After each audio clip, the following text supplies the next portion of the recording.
You've been resisting more than you realize, resisting the moment you're in, resisting the emotions that keep appearing, resisting the life unfolding right now. You tell yourself it shouldn't feel like this, that by now you should be calmer, more certain, more at peace.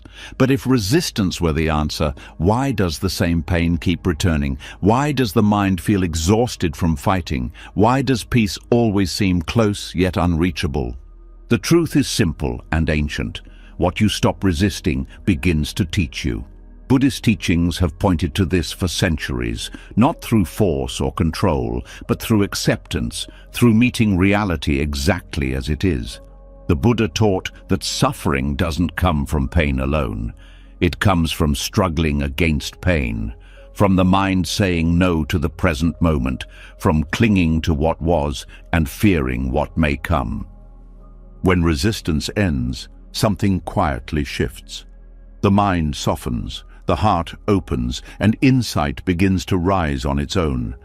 As you listen, your body may start to relax, your thoughts may slow down, and the inner tension you've been carrying can begin to dissolve.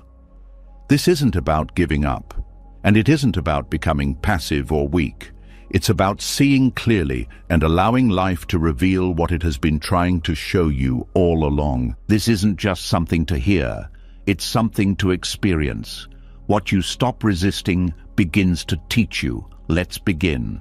Before we go deeper, something needs to shift. Not in your thinking, but in your attention. Up to now, you may have been listening with the same habit you use everywhere else, looking for relief, for answers, for something that will finally make discomfort stop. But what comes next only opens when that habit softens. What follows isn't meant to fix you or rescue you. It's meant to meet you exactly where you are. And if you let it, it will show you something you've been turning away from for a long time. Resistance is not random. It doesn't appear by accident. Every time you push something away, every time you tense up against a feeling, a memory, a situation, or a truth, something very specific is being highlighted. Resistance is like a spotlight you didn't know was there. It points directly to what matters most for your growth. But because it feels uncomfortable, the mind treats it like an enemy instead of a guide. Most people think resistance means something is wrong, something to escape, something to get rid of as quickly as possible. But in Buddhist understanding, resistance is more like an unopened letter. The discomfort is not the problem, the refusal to open it is. When you avoid what hurts, you don't avoid pain. You avoid the lesson that would have transformed the pain, and without that lesson, the pain finds another way back in. Look closely at what you resist. It's rarely neutral. You don't resist things that don't matter. You don't resist brushing your teeth or tying your shoes. Resistance appears around things that touch identity, fear, attachment, or loss. It shows up where the ego feels threatened, where control feels shaky, where certainty begins to crack. That's not a coincidence, that's precision. When an experience keeps repeating in your life, it's not because you're unlucky. It's because something in you refuses to learn what that experience is offering. Buddhism teaches that life doesn't punish, it repeats. Not out of cruelty, but out of intelligence. Like a teacher who patiently presents the same lesson again and again until the student is ready to see it. Avoidance feels like relief, but it's a delay. When you distract yourself, numb yourself, rationalize, blame, or spiritually bypass discomfort, the nervous system may calm for a moment, but the mind doesn't integrate anything. Wisdom doesn't land. The lesson stays unfinished. So life brings the same pattern back, slightly changed, often stronger, sometimes louder, until it can no longer be ignored. Resistance is often subtle. It doesn't always look like panic or anger. Sometimes it looks like procrastination, sometimes like humor, sometimes like constant self-improvement, sometimes like being busy. These are not neutral behaviors. They are strategies to avoid sitting with something that feels too exposed, too uncertain, or too raw. Buddhism doesn't judge this. It simply points it out. The mind resists because it believes resistance protects you. It thinks if it can control, suppress, or escape an experience, it can maintain safety. But this is an old survival pattern, not wisdom. It comes from fear, not insight. And fear cannot teach you what it's trying to hide. When you finally stop resisting, even slightly, something surprising happens. The experience doesn't get worse. It often becomes clearer. The emotional charge may still be there, but the confusion around it begins to dissolve. You start to see shape where there was only tension, meaning where there was only noise.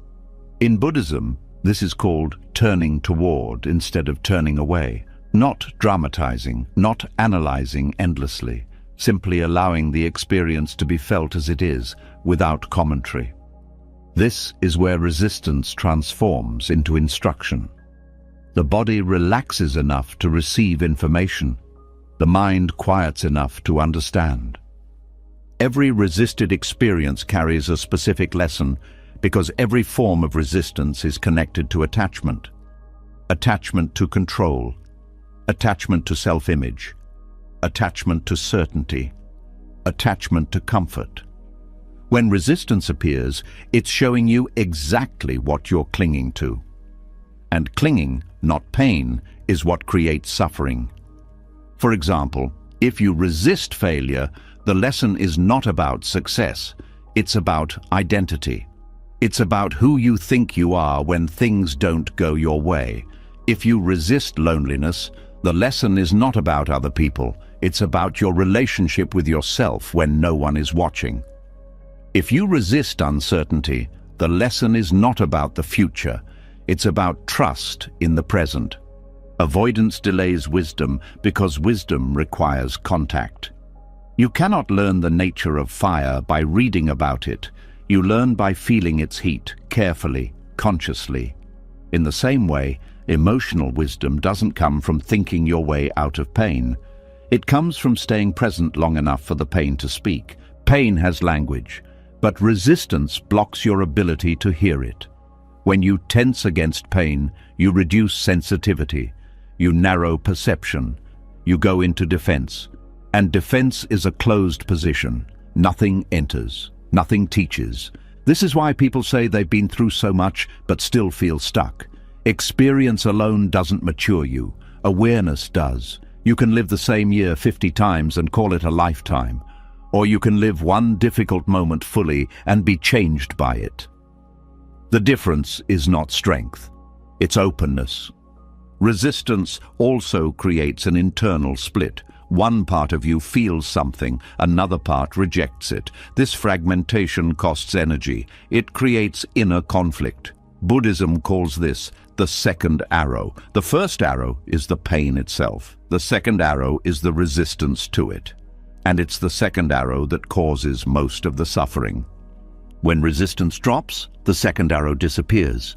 The pain may still exist, but it's no longer multiplied by judgment, fear, or story.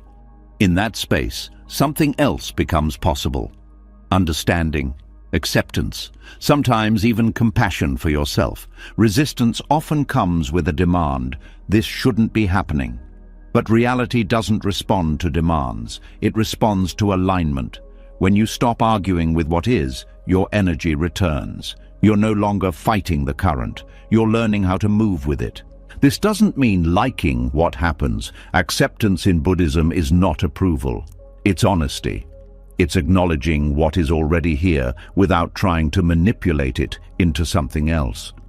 From that honesty, clarity arises. And from clarity, wise action becomes possible. When you resist, you're blind. When you accept, you see, and seeing changes everything. The teacher you haven't met yet is not outside you. It's in the very experience you've been avoiding. The anxiety you try to silence, the grief you distract from, the anger you suppress. These are not obstacles on the path. They are the path when met correctly. Resistance keeps you stuck in reaction. Acceptance opens response. Reaction is automatic and unconscious. Response is spacious and aware. One repeats patterns, the other dissolves them. There's a reason the same triggers keep showing up. They are not there to torture you. They are there to teach you how you abandon yourself, how you tense, how you close, how you run. And once you see that clearly, the lesson completes itself. The pattern loses its grip.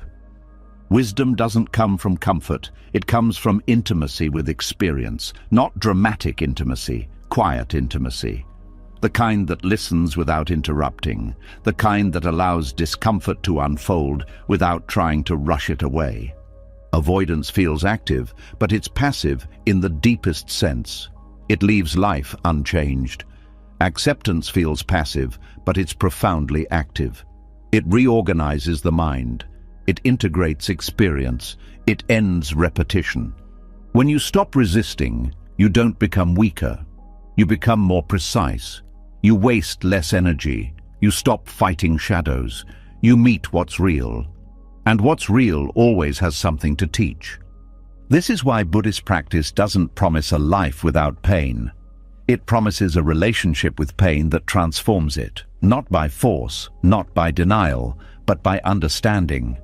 And understanding only comes when resistance ends. What you've been avoiding is not your enemy. It's unfinished wisdom, waiting patiently until you're ready to stop running. Something has already shifted. By seeing resistance as a teacher instead of an enemy, the fight softened. What once felt like constant friction began to reveal meaning. But if resistance is the door, discomfort is what waits behind it. And this is where many people stop again, not because they don't want truth, but because discomfort feels confusing, unsettling, and personal. Yet discomfort is not random noise. It is organized. It carries intelligence. And once resistance loosens, discomfort becomes the next thing asking to be understood. There is a quiet moment when discomfort appears, a tightening in the chest, a restlessness in the body, a subtle sense that something isn't sitting right. Most people rush past this moment. They scroll, distract, analyze, or judge, but hidden inside that unease is a signal, not a punishment, not a mistake, a signal. Discomfort is not a flaw in reality. It is reality communicating with precision. The mind has been taught to treat discomfort as a problem to eliminate, something to fix as quickly as possible. But Buddhism points in a very different direction. It teaches that discomfort is a form of information, and like all information, it only becomes useful when it is received clearly. Discomfort arises when something inside you is out of alignment. Not morally wrong, not broken, simply out of alignment with truth, impermanence, or reality as it is. This misalignment creates friction, and friction creates sensation. That sensation is discomfort. The body often understands this before the mind does. A tight jaw during a conversation you're pretending to be okay with. A heavy feeling when you agree to something you don't mean. A restless energy when you're avoiding a truth you already know. These are not inconveniences, they are instructions. Discomfort shows you where awareness needs to go. In Buddhist practice, unease is treated with curiosity, not urgency. The question is not, how do I make this stop? The question becomes, what is this asking me to notice? This single shift changes everything, because once discomfort is listened to, it stops needing to shout. Most people assume growth should feel inspiring or uplifting, but real inner growth often feels awkward first. Discomfort appears when an old structure is no longer sufficient, when a belief has expired, when an identity is cracking. The mind doesn't like this. It prefers stability, even if that stability is limiting. Discomfort signals that stability is no longer true. This is why growth feels uncomfortable before it feels freeing. Discomfort is also precise. It doesn't appear randomly. It shows up in specific situations, with specific people, around specific themes: power, control, belonging, worth, loss, change. Each form of discomfort points to a different area of inner development. Anxiety may point to unresolved uncertainty. Guilt may point to misaligned values. Boredom may point to suppressed vitality. Sadness may point to something that needs to be honored, not avoided. When discomfort is ignored, the signal doesn't disappear. It intensifies or shifts form. What begins as mild unease can become chronic stress. What starts as restlessness can become burnout. What starts as quiet sadness can become numbness. This is not punishment. It is escalation due to non-response. Discomfort grows louder when it is unheard. The intelligence inside discomfort is not emotional drama. It is functional. It shows you where awareness has gone absent, where truth is being bypassed, where habit has replaced presence. When you stay with discomfort without trying to fix it, you begin to see patterns. You notice when it arises, what thoughts follow, what stories appear, what reactions want to take over. This observation alone creates space. In that space, discomfort changes character. It becomes less threatening, more informative, less overwhelming, more directional. Buddhism teaches that suffering arises not because discomfort exists, but because it is misunderstood. The mind assumes discomfort means something has gone wrong, so it reacts with fear or control. But discomfort is often the mind and body working correctly, alerting you to something important. Consider emotional discomfort during honesty. Speaking truth often feels uncomfortable at first, not because truth is harmful, but because the nervous system has learned to associate honesty with risk. Discomfort signals a boundary being reclaimed, a pattern being interrupted, growth happening in real time. Discomfort also appears when something old is falling away. Grief is discomfort with depth, not because something bad is happening in the present, but because attachment is being restructured. The pain is not meaningless. It is the nervous system learning to release what it once depended on. That process is intelligent, even when it hurts. There is also discomfort that arises from stagnation, a dullness, a sense of being disconnected. This is not peace. It is a quiet alarm, a signal that life energy is being suppressed, that curiosity has been abandoned, that safety has become a cage. Discomfort here points toward re-engagement, not escape. One of the most misunderstood aspects of discomfort is that it doesn't always tell you what to do. Sometimes it tells you what to stop doing, stop forcing, stop pretending, stop abandoning yourself, stop living on autopilot. The instruction is subtraction, not addition. Discomfort becomes unbearable only when it is resisted or interpreted incorrectly. When met with openness, it often reveals itself as temporary, fluid, and workable. The sensation moves, the intensity shifts, the fear around it dissolves. What remains is clarity. This clarity is not intellectual, it is felt understanding, a sense of, oh, this is what's happening. And that understanding changes how you respond, not because you decided to change, but because the signal was finally decoded. Discomfort also trains sensitivity. When you stop numbing or overriding it, you become more attuned to subtle inner cues. You catch misalignment earlier. You notice fatigue before burnout. You notice resentment before it hardens. You notice fear before it controls decisions. This sensitivity is wisdom in action. The mind often wants certainty. Discomfort often arrives with uncertainty. This is intentional. Growth requires tolerance for not knowing. Discomfort stretches that tolerance. It teaches you to stay present without immediate answers, to remain open without resolution. This builds trust in awareness itself. Buddhism does not promise comfort. It promises clarity. And clarity sometimes comes wrapped in discomfort, not to hurt you, but to wake you up.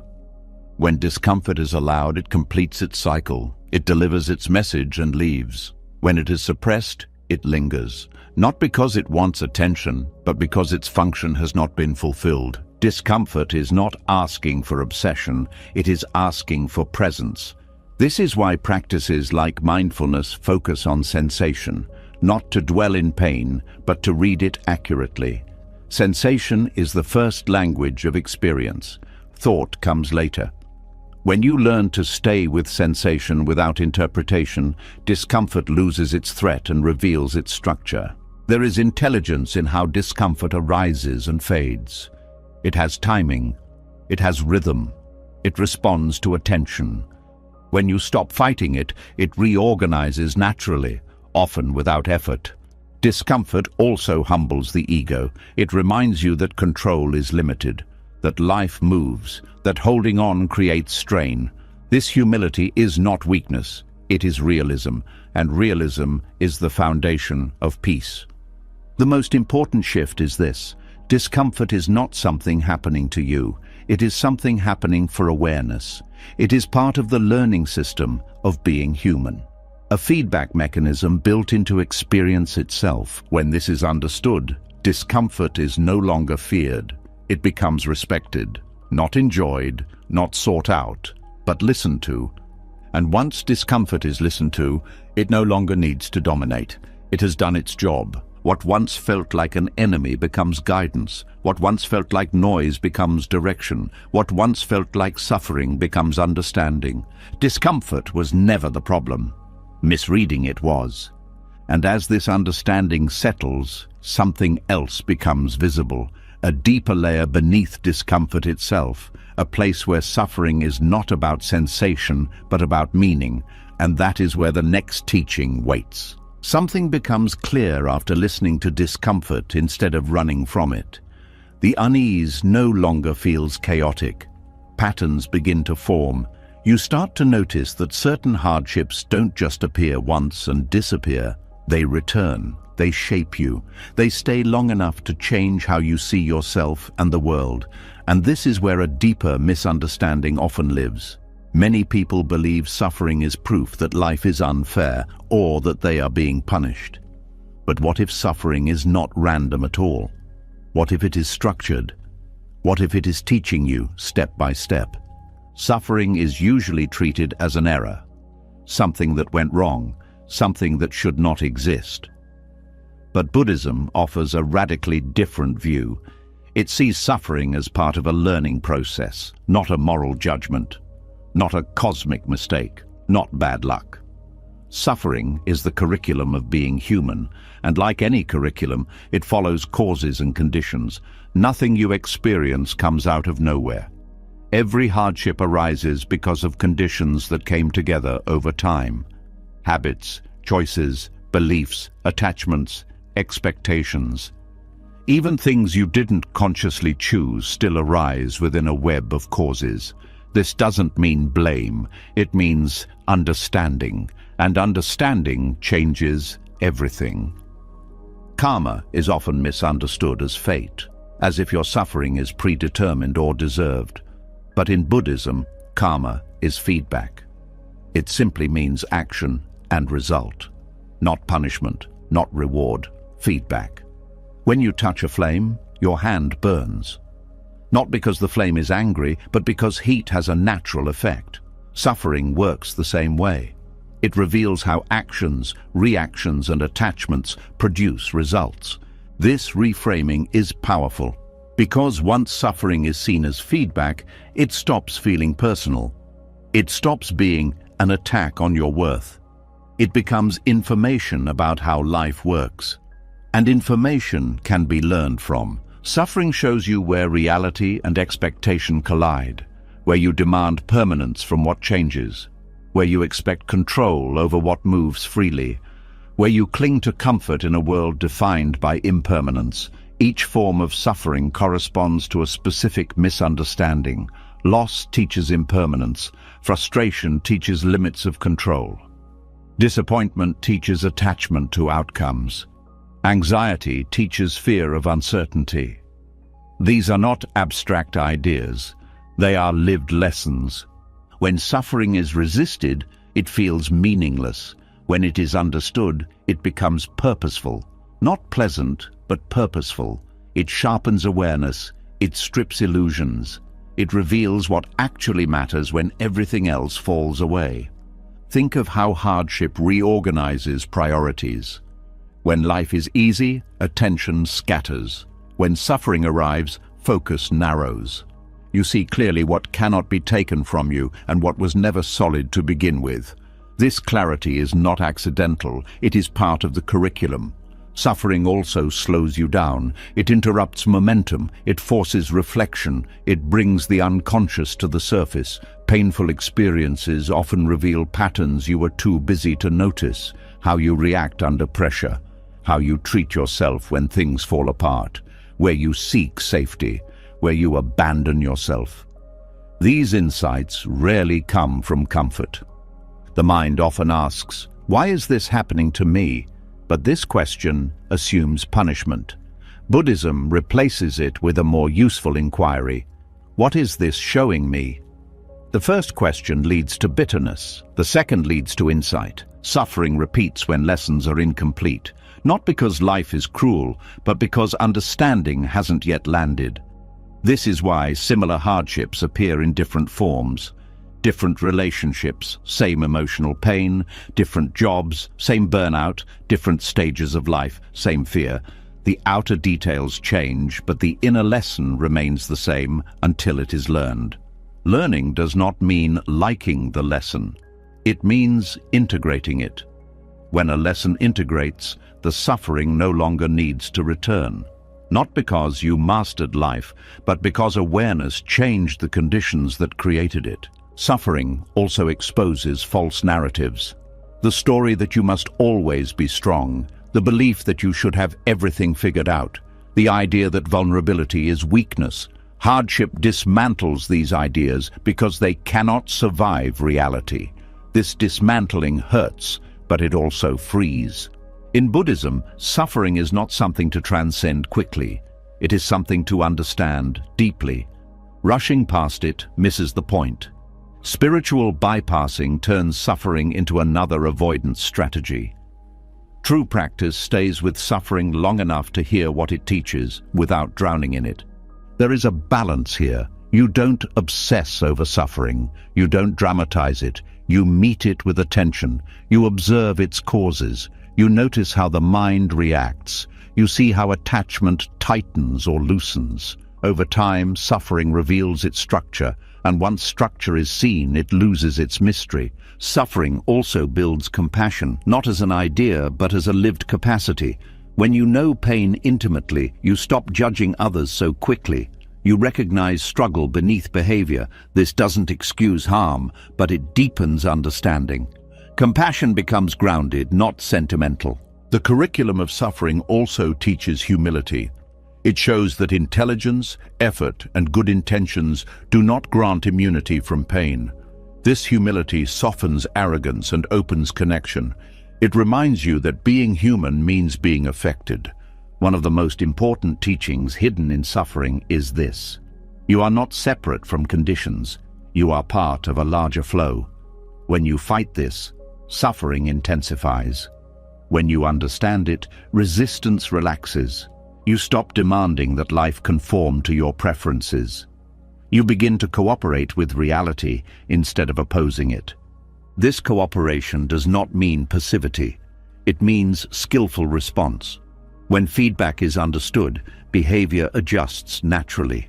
You make different choices. You set clearer boundaries. You let go sooner. Not because you forced yourself to change, but because insight made old patterns unnecessary. Suffering also teaches patience, not passive waiting, but the patience of staying present through discomfort without demanding immediate resolution. This patience builds inner stability. You learn that you can survive uncertainty, that emotions rise and fall, that no state lasts forever. Another layer of suffering's curriculum is teaching discernment. You begin to see which pains are unavoidable and which are self-created. Physical pain, loss, aging, and death are unavoidable. Resentment, rumination, and self-judgment are optional. This distinction is liberating. When suffering is framed as punishment, it creates shame. Shame closes the mind. When suffering is framed as curriculum, it creates curiosity. Curiosity opens the mind. This shift alone reduces suffering's intensity. Life does not teach gently all the time. Some lessons are subtle, others are forceful. The intensity often matches the depth of attachment involved. The more tightly something is held, the more painful its loss. This is not cruelty. It is physics of attachment. Over time, you may notice that suffering arrives right before growth, before clarity, before change. It destabilizes what is no longer true. It prepares the ground for something new. This doesn't mean you should seek suffering. It means you don't waste it. Suffering also removes illusions of control. This is one of its most difficult lessons. The ego wants guarantees. Suffering shows there are none. And strangely, this realization brings relief. You stop carrying a burden that was never yours to begin with. When suffering is seen clearly, it stops being an enemy. It becomes a teacher with a difficult voice but honest intentions. You don't need to thank it. You don't need to romanticize it. You only need to learn. And once the lesson is learned, suffering changes its role. It no longer dominates. It becomes a background signal rather than a central identity. You are no longer defined by what hurt you. You are shaped by what you understood. This is the heart of Buddhist wisdom. Life is not testing you to see if you're worthy. It is teaching you how to see. And suffering is one of its most effective instructors. As this understanding settles, another subtle confusion begins to dissolve. The belief that acceptance means giving up. The fear that allowing reality means stagnation. That is the next misunderstanding to be met, and it opens the door to a deeper clarity about what acceptance truly is. As suffering starts to make sense, a quiet fear often rises beneath the understanding. If hardship is a teacher, if discomfort carries intelligence, if pain is feedback and not punishment, then a new question appears. If I accept all of this, do I stop moving forward? Do I become passive? Do I just sit with everything and let life happen to me? This fear is natural, and it comes from a deep misunderstanding of what acceptance actually means. Acceptance has been confused with giving up, with resignation, with emotional numbness, with staying in situations that harm you. But this confusion exists because acceptance has been taught through the lens of helplessness instead of clarity. Buddhism never taught acceptance as weakness. It taught acceptance as the end of self-deception. And when self-deception ends, action becomes cleaner, wiser, and more effective. Emotional passivity is when you shut down, when you disconnect, when you stop caring because caring feels dangerous. Acceptance is the opposite of that. Acceptance is when you allow yourself to see clearly what is happening inside and outside without trying to distort it to feel safer. And seeing clearly is the foundation of intelligent action. When you don't accept reality, your actions are reactive. They come from fear, anger, or denial. You try to fix symptoms instead of causes. You push, force, and manipulate. This creates exhaustion, not change. Acceptance removes the fog that drives this kind of behavior. Think about what happens when you are emotionally passive. You suppress feelings, you avoid decisions, you tolerate situations you secretly resent. You tell yourself you are being spiritual or patient, but inside there is stagnation. Energy collapses inward, life feels heavy, nothing moves. This is not acceptance. This is avoidance wearing a calm mask. True acceptance is alive. It is alert. It is deeply engaged with reality. When you accept a situation, you are no longer arguing with it. And when the argument stops, energy becomes available. That energy doesn't disappear. It turns into clarity. Clarity leads to action that fits reality instead of fighting it. In Buddhism, acceptance begins with acknowledging what is already true, not what should be true, not what you hope will be true, what is actually happening right now. This includes emotions, circumstances, limitations, and conditions. When these are fully acknowledged, the mind stops wasting effort resisting facts. That effort turns into responsiveness. For example, accepting that you are tired doesn't mean you stay exhausted forever. It means you stop pretending you're not tired. And from that honesty, rest becomes possible. Boundaries become possible. Change becomes possible. Denial would have kept you stuck. Acceptance also removes emotional distortion. When you resist a feeling, it becomes exaggerated. When you accept it, it becomes clearer and often smaller. Anger that is acknowledged turns into information about violated boundaries. Fear that is accepted turns into information about perceived risk. Sadness that is allowed turns into information about loss and attachment. These emotions don't paralyze when they are understood, they guide. Passivity avoids responsibility. Acceptance embraces responsibility without blame. You stop blaming yourself or others for what is happening, and instead you take responsibility for how you relate to it.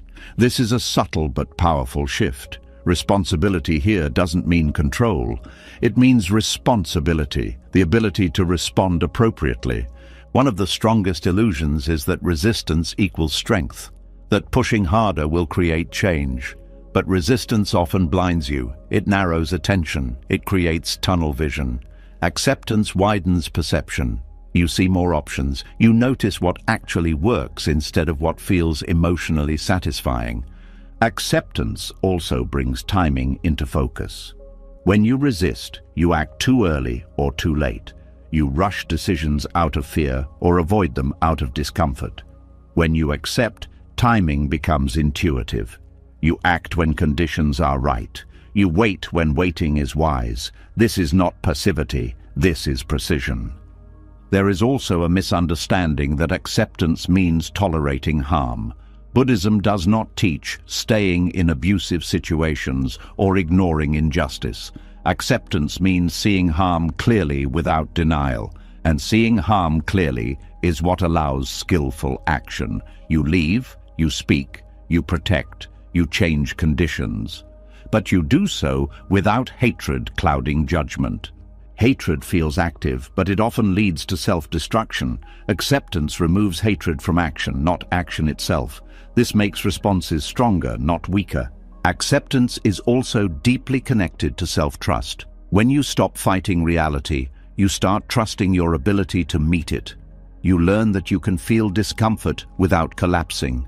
You can face truth without being destroyed. This confidence creates courage. Courage leads to meaningful action. Emotional passivity numbs sensation. Acceptance sharpens sensation. You feel more, not less. But you are no longer overwhelmed because you are not fighting what you feel. You are listening. This listening allows emotions to complete themselves instead of getting stuck. Another important distinction is between surrender and stagnation. Stagnation is when nothing changes because nothing is examined. Surrender is when resistance drops and truth is examined fully. From surrender, movement arises naturally. You don't force growth. You allow it. Acceptance also dismantles false urgency. When the mind believes something must change immediately or everything will fall apart, it panics. This panic drives poor decisions. Acceptance calms urgency by grounding you in what is actually happening. From this calm, action becomes thoughtful and effective. There is also an emotional maturity that develops through acceptance. You stop demanding that life meet your expectations before you engage with it. You engage as it is. This maturity creates resilience. You bounce back faster, you adapt, you learn. Acceptance teaches you when effort is needed and when it is not. Some situations require action, others require patience. Resistance treats everything as a threat. Acceptance discerns differences. This discernment saves energy and prevents burnout. Many people fear acceptance because they associate it with losing desire, but acceptance doesn't remove desire, it removes desperation. You still want growth, connection, meaning, but you no longer chase them from lack. You move toward them from clarity. When acceptance is present, motivation changes. It no longer comes from fear of not being enough. It comes from alignment with values. This motivation is sustainable. It doesn't collapse under pressure. Acceptance also ends inner violence. When you constantly tell yourself you should be different, better, calmer, further ahead, you create an internal battlefield. Acceptance ends this war, and when the war ends, you have the strength to act. One of the clearest signs of true acceptance is flexibility. You are not rigid, you adjust, you respond, you learn. Emotional passivity is rigid. It shuts down. It says this is just how it is, without inquiry. Acceptance says this is how it is right now, let's see what this allows. Acceptance also reconnects you to intuition. When the mind stops arguing, subtle signals become noticeable. You sense when to speak and when to stay quiet, when to move and when to pause. This guidance is not mystical, it's the result of clarity. Another key difference is that acceptance does not mean the absence of discomfort. It means the absence of resistance to discomfort. Discomfort may still arise, but it no longer dictates behavior. You can feel uncomfortable and still act wisely. This is why acceptance generates action. Not frantic action, not forced action, but action that fits the moment, action that addresses root causes instead of symptoms, action that respects limits and possibilities. Acceptance also builds emotional endurance. You stop avoiding difficult conversations, difficult decisions, and difficult truths. Not because they become easy, but because you trust yourself to handle them. This trust is empowering. When acceptance is misunderstood, people fear it will make them complacent. In reality, it removes complacency by exposing truth. You can't change what you refuse to see. Acceptance is seeing. Once you see clearly, change often happens naturally. You don't need to push yourself endlessly. You respond to what's obvious. You stop doing what harms you. You start doing what supports you. This is not passivity. This is alignment. Acceptance also frees you from emotional blackmail, both internal and external. You stop being controlled by fear, guilt, or obligation. You choose actions based on wisdom rather than pressure. This creates integrity. When acceptance becomes embodied, life feels simpler, not easier, but simpler. Fewer inner arguments, fewer wasted battles, more direct engagement with what matters. And as acceptance deepens, another layer of insight emerges. You begin to notice that resistance itself has a seductive pull. That the ego doesn't just resist by accident, it resists because resistance reinforces identity. This realization opens the door to the next teaching, where the deeper mechanics of resistance begin to reveal themselves. As acceptance becomes clearer, another realization quietly surfaces. Even when you understand acceptance, even when you see its power, something inside still resists. Not always loudly, sometimes subtly. A tightening, a preference, a silent refusal. This isn't a mistake, it points to something deeper. Resistance isn't just a habit, it serves a function. And the one it serves most faithfully is the ego. The ego doesn't resist reality because it hates peace. It resists because resistance keeps it alive. The ego is not a thing, it's a process. A pattern of identification built around control, separation, and continuity. It needs a stable me to exist. Resistance helps create that stability. Every time you push against reality, you reinforce the sense of a solid self, standing apart from what is happening. There is me here and that out there. This division feels real, and the ego depends on it. When you resist, you affirm identity. You say, even without words, this shouldn't be happening to me.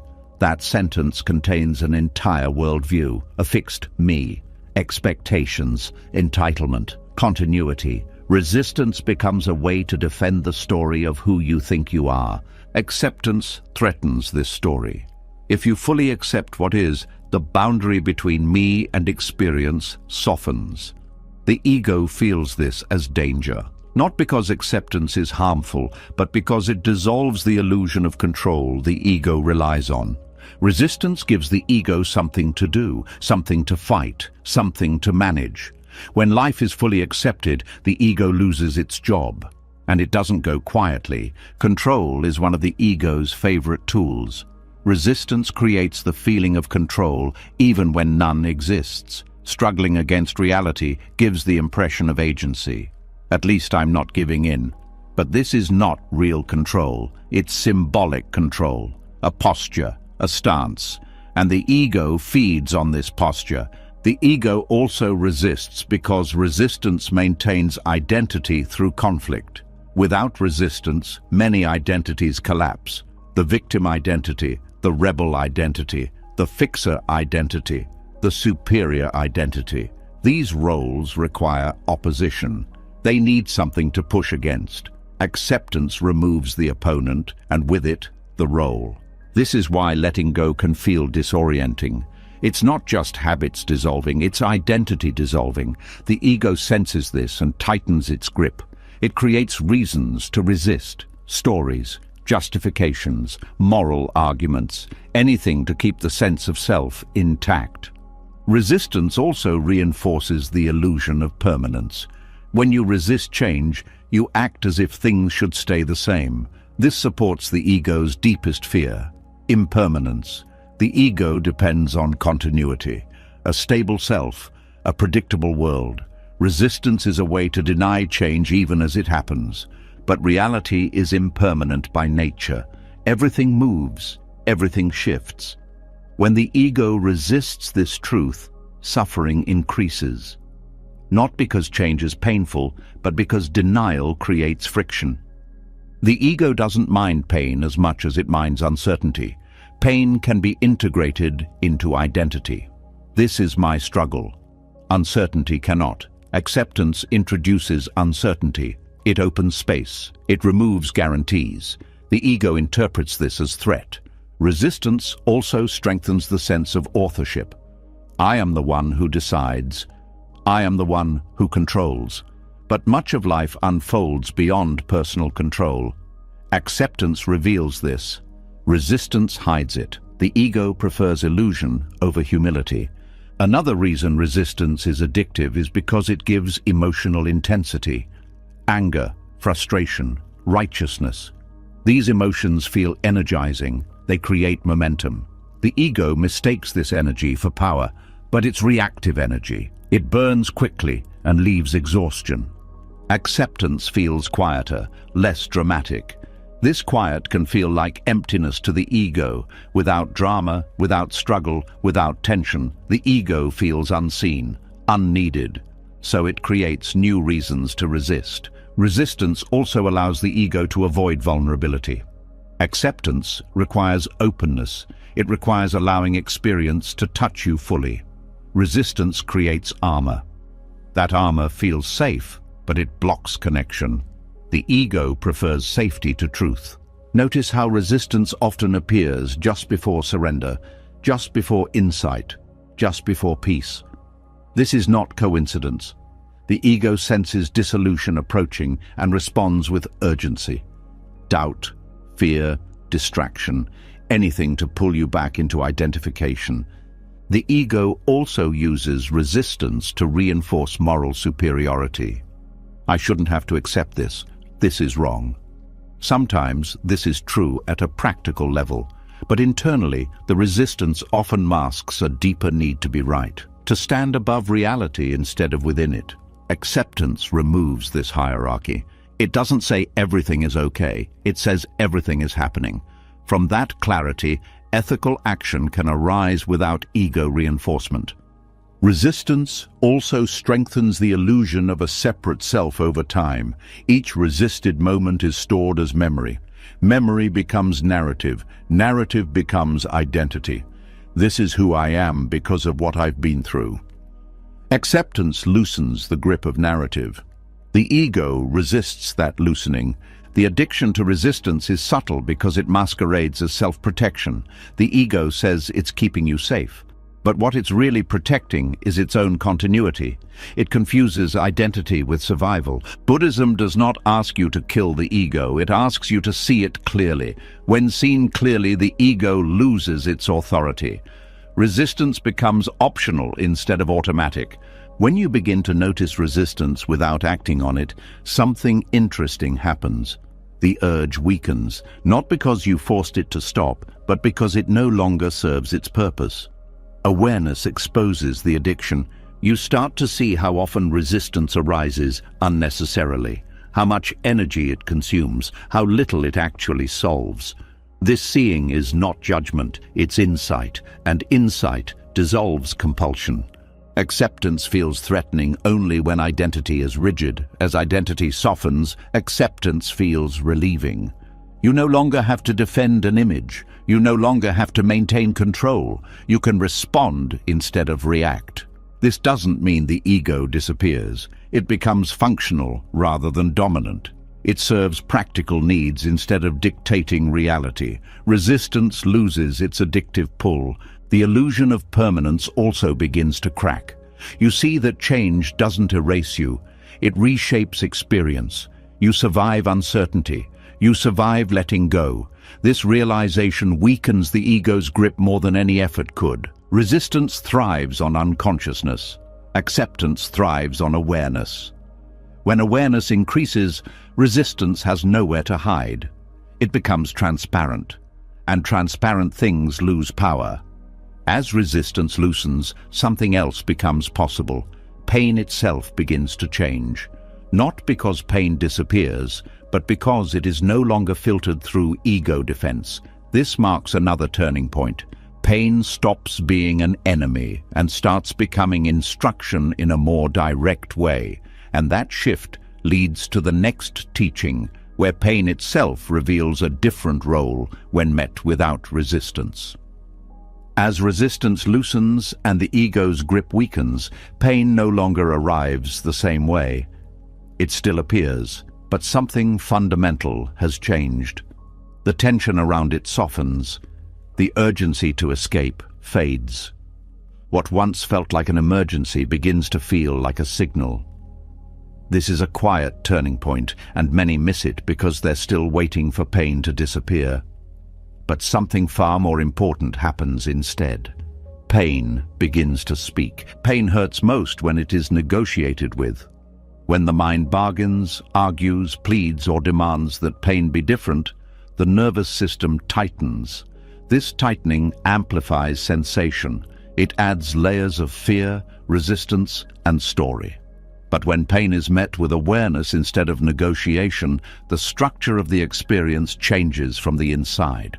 Awareness does not mean watching pain from a distance. It means allowing pain to be fully present without trying to manage it. No contracts, no timelines, no conditions, just honest contact. And honest contact transforms pain's role. The first thing that changes is intensity. Pain may still be strong, but it becomes cleaner. There is less emotional noise around it. Fewer thoughts saying, "This shouldn't be happening," or "I can't handle this." Those thoughts were never neutral. They were adding pressure. When they fall away, pain becomes more direct and less overwhelming. Pain instructs through sensation, through texture, through movement. When awareness stays with sensation, instead of fleeing into thought, you begin to notice that pain is not static. It pulses, it shifts, it rises and falls. This impermanence is not philosophical, it is directly felt. And once you feel impermanence, fear loosens its grip. Negotiation assumes pain has authority over you. Awareness reveals that pain is an experience, not an identity. You are not pain. You are aware of pain. This distinction is subtle but life-changing. It restores agency without control. You don't dominate pain. You don't submit to it. You relate to it. When pain is negotiated with, the mind keeps asking, "How long will this last?" Awareness removes that question, not because there is an answer, but because the question itself creates suffering. Staying with what is happening now removes the need to predict the future. Pain also becomes instructive because it exposes conditioning. You see how quickly the mind reaches for distraction, how fast it creates stories, how it judges sensation as good or bad. These reactions are not wrong, they are learned, and awareness reveals learning. Pain teaches you how you relate to discomfort in general. Do you tighten? Do you collapse? Do you fight? Do you dissociate? These responses appear automatically. Awareness slows them down. In that slowing, choice appears. When pain is met with awareness, it often reveals emotional layers beneath physical sensation. Fear, grief, anger, loneliness. These emotions were always there, but pain brings them to the surface. Negotiation tries to suppress them. Awareness allows them to be felt without interpretation. This feeling completes emotional cycles that were previously stuck. Pain also teaches boundaries. It shows where you have gone beyond capacity, where you ignored signals, where you pushed instead of listened. This is not punishment, it is correction. The body speaks honestly when words were ignored. Another shift occurs in time perception. Negotiated pain feels endless. Aware pain exists moment by moment. You deal with what is happening now, not what might happen later. This makes pain workable. Not easy, but workable. Pain met with awareness also deepens compassion, not as a concept, but as recognition. You see how universal pain is, how fragile humans are, how much effort goes into avoiding discomfort. This recognition softens judgment, both toward yourself and others. There is also a surprising increase in stability. When you stop negotiating, you stop exhausting yourself. Energy that was used to resist becomes available to hold experience. This holding is not gripping, it is spacious, and spaciousness reduces suffering. Pain instructs you about attachment. What you cling to becomes visible through what hurts. Loss hurts where attachment was strong. Awareness allows you to feel attachment without shame, and feeling attachment is the beginning of releasing it. Another lesson pain teaches is trust. Not blind trust, but trust in awareness itself. You learn that you can stay present with difficult experience without being destroyed. This trust builds confidence that no affirmation ever could. When pain is met directly, it often loses its need to dominate attention. It becomes one experience among many. Sensations, sounds, breath, space. Pain is no longer the whole field. Awareness widens naturally. Negotiation narrows attention. Awareness expands it. Pain also becomes less personal. Instead of "why is this happening to me?" there is simply "this is happening." This depersonalization is not cold. It is relieving. It removes unnecessary self-reference. Pain met with awareness also teaches patience, not forced patience, but organic patience. You stop rushing toward relief. You allow relief to come or not come. This allowance paradoxically creates conditions for relief. Another internal change is humility. Awareness shows that pain does not respond to force. It responds to understanding. This humility dissolves arrogance and self-blame alike. Pain also teaches you where control ends and cooperation begins. You cannot command pain away, but you can cooperate with experience. This cooperation reduces suffering even when pain remains. There is also an increase in sensitivity. Awareness sharpens perception. You notice subtle shifts, early signals, fine-grained sensations. This sensitivity allows earlier response in the future, preventing escalation. Pain instructs through contrast. You appreciate ease more deeply. You value simplicity. You recognize the fragility of comfort. This appreciation is not clinging. It is clarity. When pain stops hurting in the old way, it does not become pleasant. It becomes meaningful. And meaning changes relationship. You stop seeing pain as an interruption. You see it as part of life's intelligence. Pain also reveals the difference between endurance and presence. Endurance is rigid. Presence is flexible. Endurance creates pride and resentment. Presence creates understanding and release. As awareness stabilizes, pain often resolves more quickly. Not always, but even when it doesn't, it leaves less residue, less bitterness, less fear, less memories stored as trauma. Pain met with awareness also breaks isolation. You feel connected to humanity, to shared vulnerability, to the fact that pain is not a personal failure but a universal experience. This changes how you approach future pain. You don't rush ahead mentally, you don't panic, you meet it when it arrives. This reduces anticipatory suffering, which is often worse than the pain itself. Pain instructs most clearly when you stop trying to make it stop. This is the paradox. Letting go of negotiation reveals intelligence that was always there. And as this intelligence becomes familiar, another realization begins to surface. Not all suffering comes from pain itself. Some suffering is created by subtle inner rejection, by turning against experience in quiet ways. This inner violence is harder to see, but once seen, it changes everything. As pain becomes something you can stay with instead of something you fight, another layer of understanding quietly comes into view. You begin to notice that not all suffering comes from pain itself. Some of it comes from what you do to yourself in response to pain. Not loudly, not dramatically, but subtly, almost invisibly. This is where resistance crosses a line. This is where resistance stops being a reaction and becomes a form of inner harm. This kind of violence doesn't look like anger or self-hatred at first. It looks reasonable. It looks like self-control. It looks like being strong. But underneath, something is being rejected. And whatever is rejected inside doesn't disappear. It splits. Inner violence begins the moment you decide that a part of your experience is unacceptable. A feeling you shouldn't have, a thought that shouldn't arise, a weakness you shouldn't show. This decision seems small, but it has consequences. The mind divides. One part experiences, another part judges and suppresses. This division creates friction, and friction creates suffering. The mind was never meant to be at war with itself. When it is, energy drains constantly.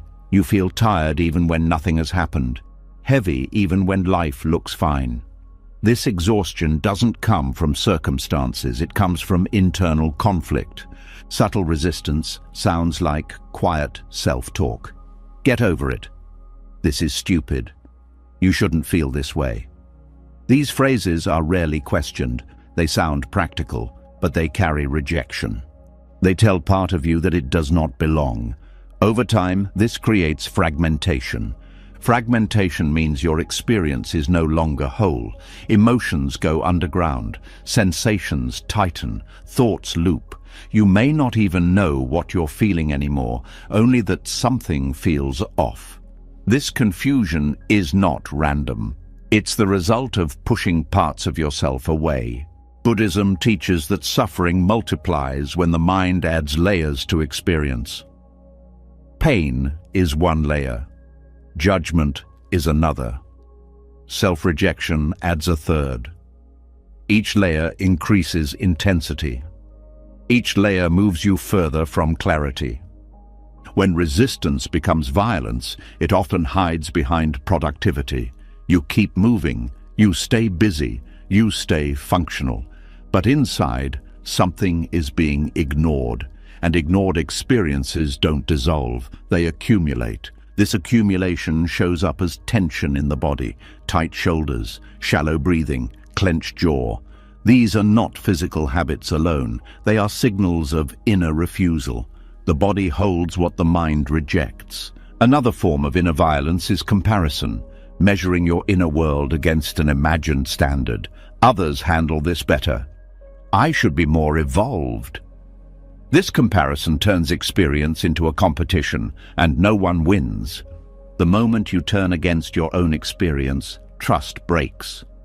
You stop trusting your emotions, your instincts, your signals. This loss of trust makes life feel unsafe, even when nothing is wrong. You're no longer at home inside yourself. Inner violence also shows up as constant self-correction, trying to manage every feeling, monitor every thought, optimize every response. This hypermanagement is exhausting. It comes from fear of being out of control, but it creates more instability, not less. When you reject an emotion, you don't get rid of it. You force it to express itself indirectly. Anger becomes sarcasm. Sadness becomes numbness. Fear becomes control. These indirect expressions cause more harm because they are unconscious. The mind fragments further when parts of experience are labeled as spiritual or unspiritual.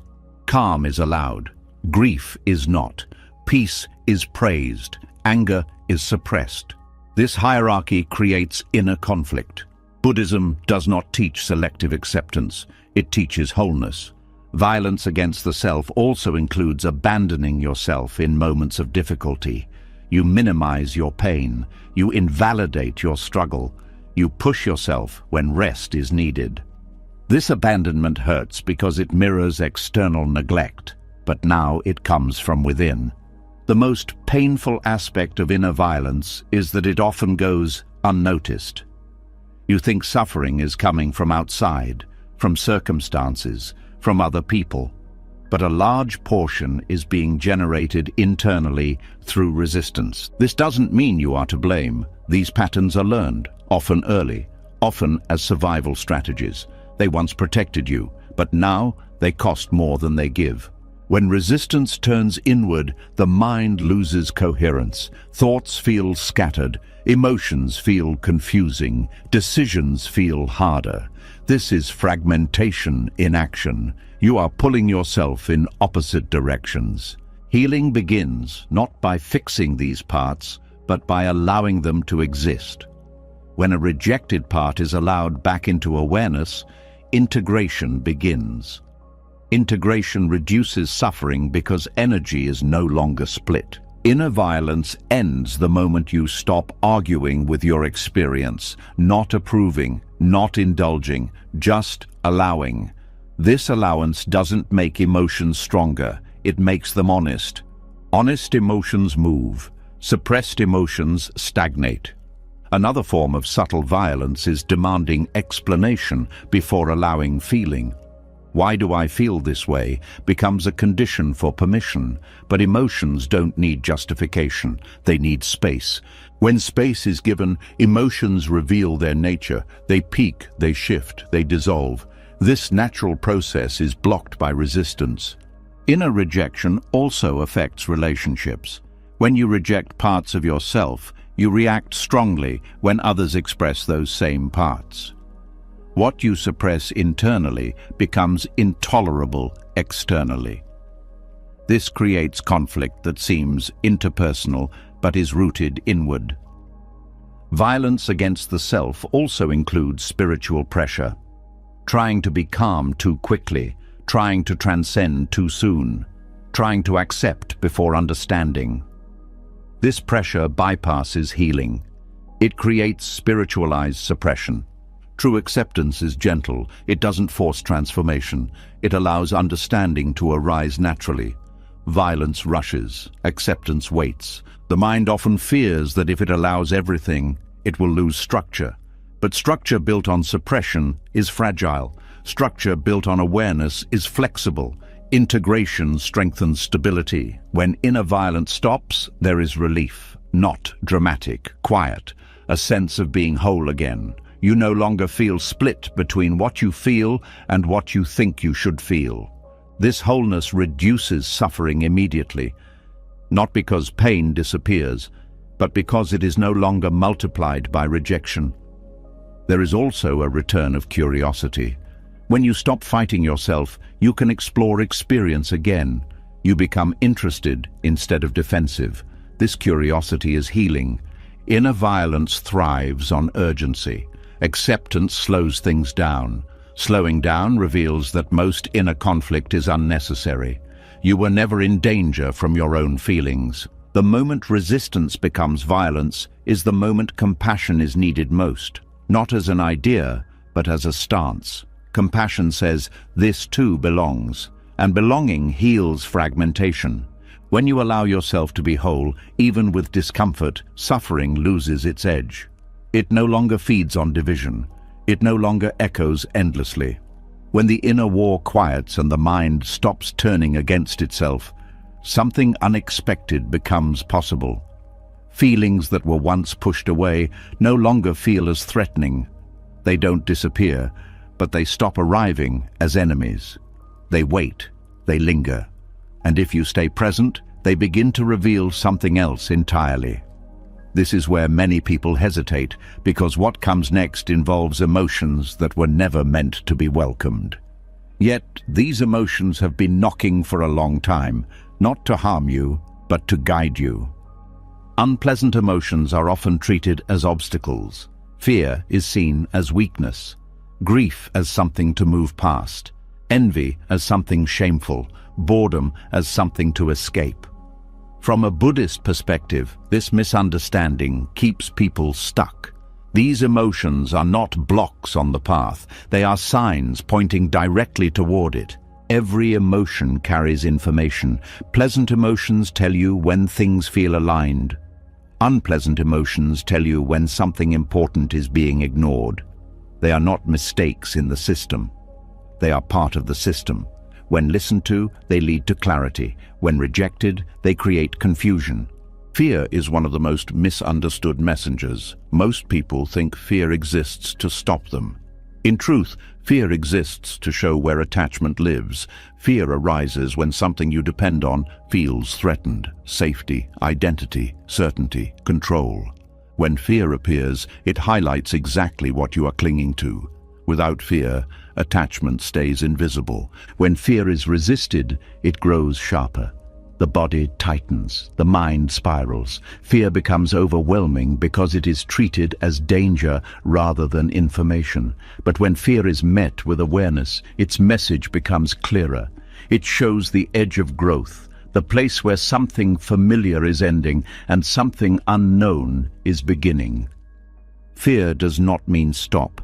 It means pay attention. It asks you to slow down, to feel your body, to examine what you believe you need in order to be okay. Often, fear dissolves not when the situation changes, but when attachment loosens. Grief is another emotion people try to bypass. Society encourages moving on, staying strong, finding closure. But grief is not a weakness. It is a response to impermanence.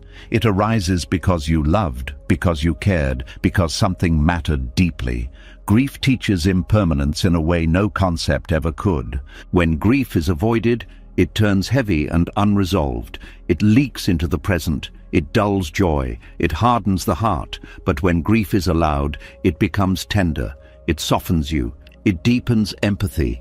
It opens the heart instead of closing it. Grief also teaches the truth of connection. You feel grief because you were connected, because life touched life. That connection does not disappear when the form changes. Grief is love adjusting to loss. When you stay with grief, love expands instead of contracts. Envy is perhaps one of the most rejected emotions. It is quickly labeled as bad, immature, or unspiritual. But envy contains precise information. Envy points to unacknowledged desire. It shows you what you value but may not have admitted to yourself. When ignored, envy turns into bitterness. When examined, it becomes guidance. Envy asks, "What do I want that I'm afraid to want?" It highlights areas of suppressed longing, not because you are lacking, but because something within you is still alive and seeking expression. Envy is not telling you to take what others have. It is telling you to recognize what you desire and understand why you believe you cannot have it. Boredom is another overlooked messenger. It is often treated as a sign that something external needs to change. More stimulation, more distraction, more activity. But boredom often arises when attention has collapsed inward, when curiosity has been numbed, when life is being lived mechanically. Boredom teaches presence. It reveals how dependent the mind is on constant stimulation. When boredom is allowed without distraction, something interesting happens. Restlessness surfaces, then subtle sensations, then awareness deepens. Beneath boredom is often untapped vitality. Boredom also points to disconnection from meaning. Not grand purpose, but immediate engagement. It asks you to return to direct experience, to listen, to feel, to notice. Boredom is the doorway back to presence when the mind has gone dull. Anger, when it arises, often carries information about boundaries. Not every form of anger is destructive. When met with awareness, anger reveals where something feels violated or disrespected. It highlights where truth is being compromised. Suppressed anger turns inward and becomes self-criticism or depression. Explosive anger turns outward and causes harm, but aware anger becomes clarity. It informs action without consuming it. It says, something here matters. When listened to, it protects integrity. Sadness often signals the need to slow down, to acknowledge loss, disappointment, or unmet expectation. Sadness is not something to fix. It is something to feel fully so it can complete itself. When sadness is rushed away, it becomes lingering heaviness. When allowed, it passes naturally. Anxiety often reflects future-oriented fear. It shows how the mind leaves the present and lives in imagined outcomes. Anxiety teaches the cost of abandoning now for later. When met with awareness, anxiety guides attention back to the body, back to breath, back to what is actually happening. Shame is one of the most painful emotions and one of the most misunderstood. Shame signals fear of disconnection. It arises when you believe something about you makes you unworthy of belonging. Shame is not proof of unworthiness. It is proof of the need for compassion. When shame is hidden, it deepens. When it is met with awareness, it softens. Shame teaches the importance of acceptance, both internally and externally. It reveals how much the mind equates worth with performance or image. Guilt, when healthy, points to misalignment with values. It says something needs repair. When guilt is chronic, it becomes punishment. Awareness separates these two. It allows you to correct behavior without attacking identity. Loneliness is another powerful messenger. It reveals the human need for connection, not distraction, not validation. Genuine connection. Loneliness also invites deeper relationship with oneself. When loneliness is avoided, it turns into dependence. When it is met, it becomes self-understanding. Jealousy highlights attachment to exclusivity, fear of loss, fear of replacement. When examined, it reveals insecurity and unmet needs. It asks for honesty rather than control. Each unpleasant emotion is specific. They do not shout randomly. They speak in patterns. They arise in particular situations, around particular people, under particular conditions. These patterns are maps. They show where awareness needs to go next. Buddhism does not ask you to get rid of emotions. It asks you to see them clearly, to feel them fully, to understand their nature.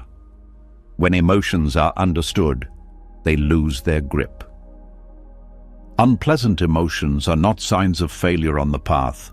They are evidence that something real is happening, that awareness is touching something true, that growth is underway. The problem is not the emotion. The problem is the belief that the emotion should not be there. That belief creates resistance. Resistance creates suffering. When resistance drops, emotions become teachers. These emotions don't ask to be indulged. They ask to be met. There is a difference. Indulgence reinforces patterns. Awareness dissolves them.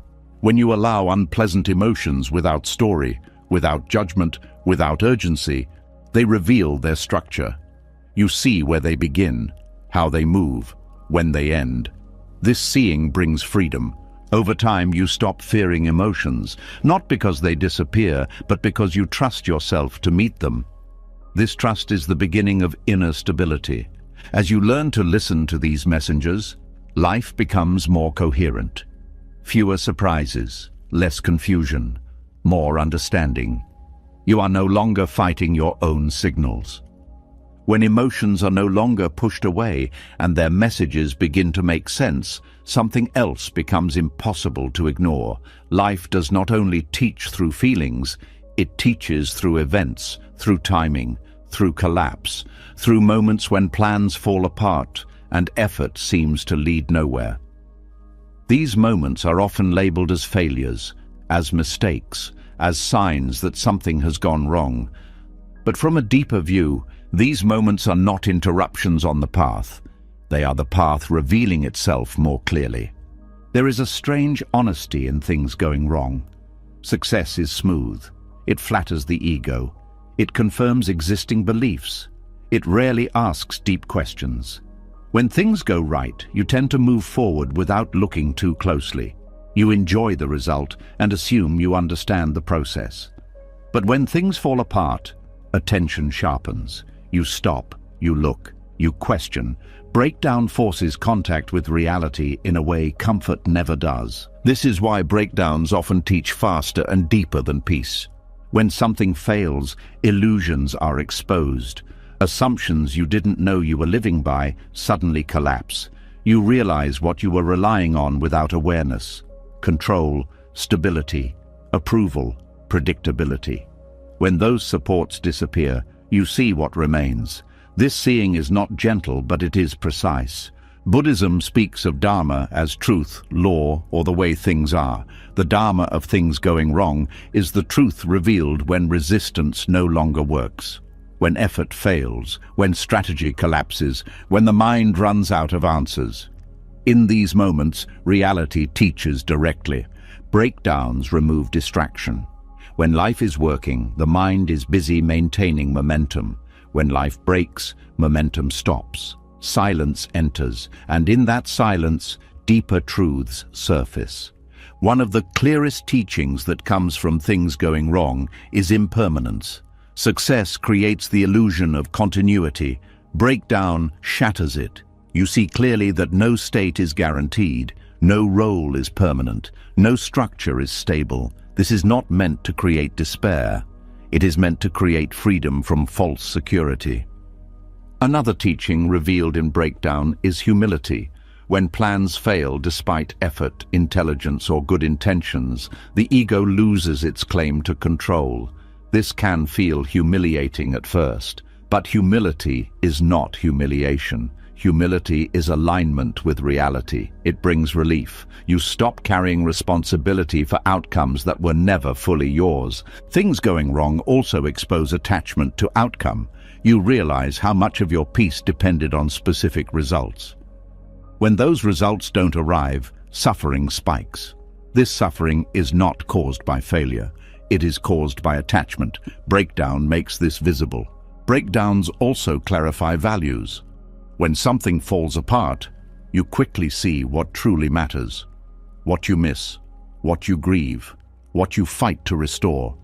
This clarity often doesn't come during success because everything feels available. Loss sharpens perception. There is also a teaching in how the mind reacts when things go wrong. Do you blame yourself? Do you blame others? Do you collapse? Do you distract? Do you become bitter? These reactions reveal conditioning, not as a theory, but as lived behavior. Awareness of these reactions is a powerful form of insight. Breakdowns also interrupt identity. Roles you relied on may disappear, titles, relationships, plans. Without them, you may feel lost. This loss of identity is painful, but it creates space. Space for a more flexible sense of self to emerge, one that is not dependent on external structure. When things go wrong, time feels different. The future becomes uncertain. The present becomes heavier. This forces presence. You can no longer live ahead of yourself comfortably. You are brought back to now, whether you like it or not. This return to now is a core teaching. Breakdowns also teach patience. Not passive waiting, but endurance without certainty. You learn to stay with unanswered questions, to function without clarity. This patience builds inner strength that success rarely requires. There is also a lesson in vulnerability. When things fall apart, you may need help, support, honesty. This can be uncomfortable, especially if identity was built on independence or competence. But vulnerability reconnects you to others, and to your own humanity. Things going wrong also reveal the limits of willpower. You see that effort alone cannot guarantee results. This understanding softens self-judgment. You stop equating worth with outcomes. This is liberating. Another teaching hidden in breakdown is creativity. When old methods stop working, new ones emerge. Not immediately, often after frustration, but necessity opens doors that comfort keeps closed. Many insights, innovations, and transformations arise only because something stopped working. Breakdowns also dismantle spiritual bypassing. You cannot meditate your way out of real loss. You cannot affirm away grief. When things go wrong, spirituality must become embodied. It must meet pain honestly. This deepens practice beyond ideas. There is also a teaching in timing. Things often fall apart when they are no longer aligned. Not because you failed, but because conditions changed. Recognizing this reduces shame and increases wisdom. You learn to sense when something has reached its natural end. Things going wrong also clarify responsibility. You learn what you can influence and what you cannot. This clarity reduces wasted effort. You stop fighting uncontrollable factors and focus on what is actually workable. Breakdowns can also reveal resilience you didn't know you had. Not the kind that comes from bravado, but the quiet resilience of staying present through difficulty. This resilience builds confidence rooted in experience, not belief. There is also an honesty in breakdown about suffering. You stop pretending life is manageable at all times. You acknowledge uncertainty, fragility. This honesty creates depth. It removes superficial optimism and replaces it with grounded acceptance. Things going wrong also teach compassion for yourself, for others. You recognize that struggle is universal, that success is often temporary, that everyone carries unseen burdens.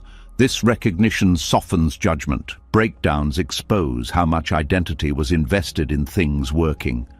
When they stop, you confront the question of who you are without success, without progress, without validation.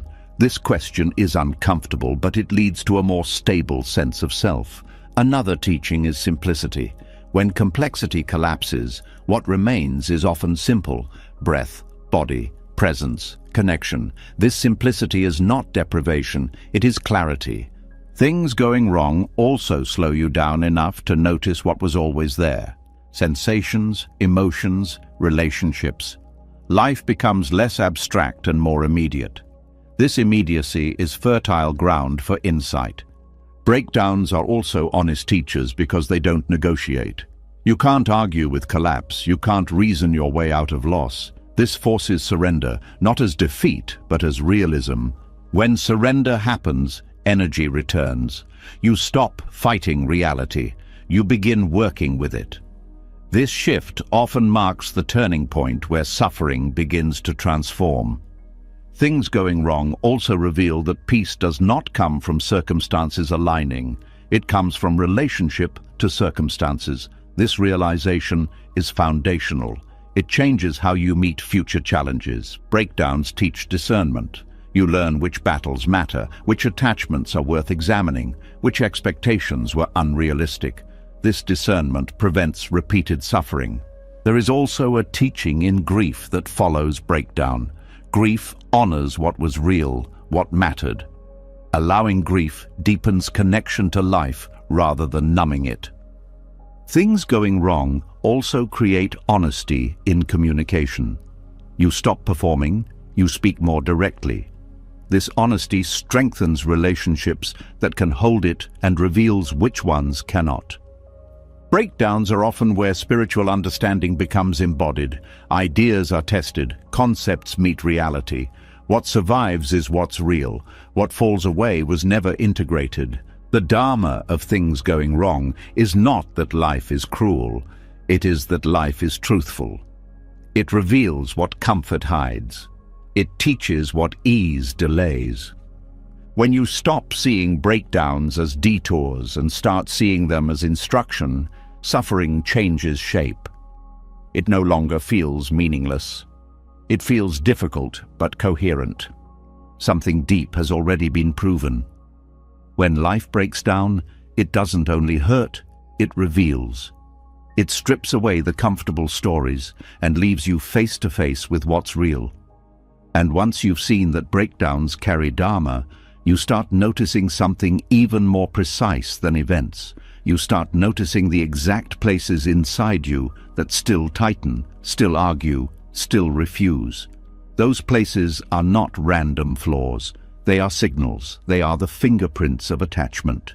And if you learn how to read them, resistance stops being a problem and becomes a diagnostic tool that points straight to what you're clinging to without knowing it.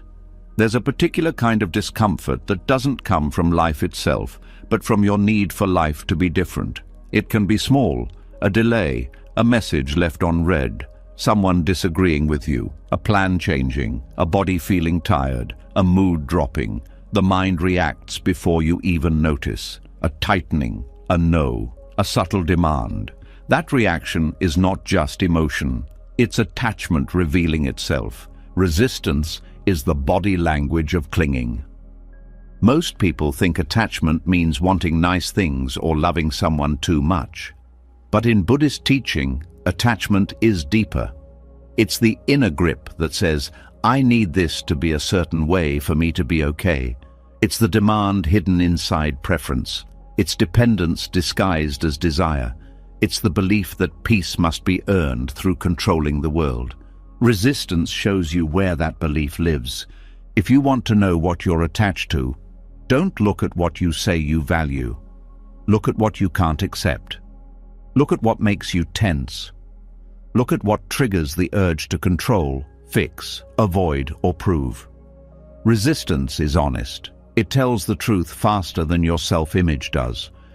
When you resist something, it usually means one of three things is being threatened: your comfort, your identity, or your sense of control. Each one points to a different kind of attachment, and each one can be seen clearly if you stop treating resistance like an enemy and start treating it like a signal. Start with comfort. Comfort attachment is the easiest to see and the hardest to admit because it's normal. The mind loves ease, it loves smoothness, it loves predictable pleasure. But when comfort becomes a requirement instead of a preference, resistance grows sharp.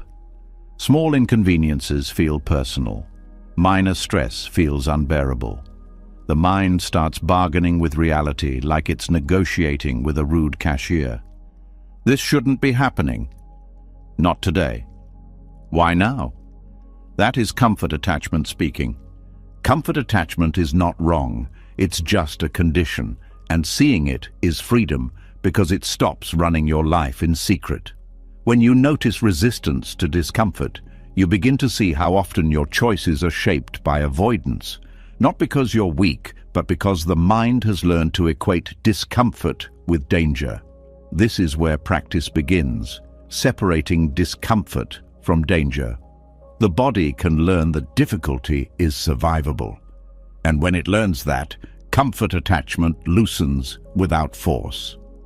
Then there is identity attachment, which is quieter but more powerful. Identity attachment is the need to be a certain kind of person: smart, kind, strong, right, good, successful, spiritual, important. When an experience threatens that image, resistance appears instantly. Criticism lands like an attack. Failure feels like humiliation. Being misunderstood feels intolerable, not because the event is catastrophic, but because the identity is being challenged. Resistance reveals the identity you are trying to protect. Watch how you react when someone sees you differently than you want to be seen. Watch what happens when you make a mistake in public. Watch the urge to explain, justify, defend, or blame. That urge is not just communication, it's self-preservation of an image. And the more you cling to image, the more you suffer when life does what life does: change, expose, and humble.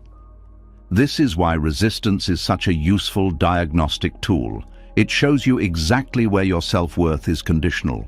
It shows you which identities you are using as armor, And once you see that, you can begin to live from something deeper than performance.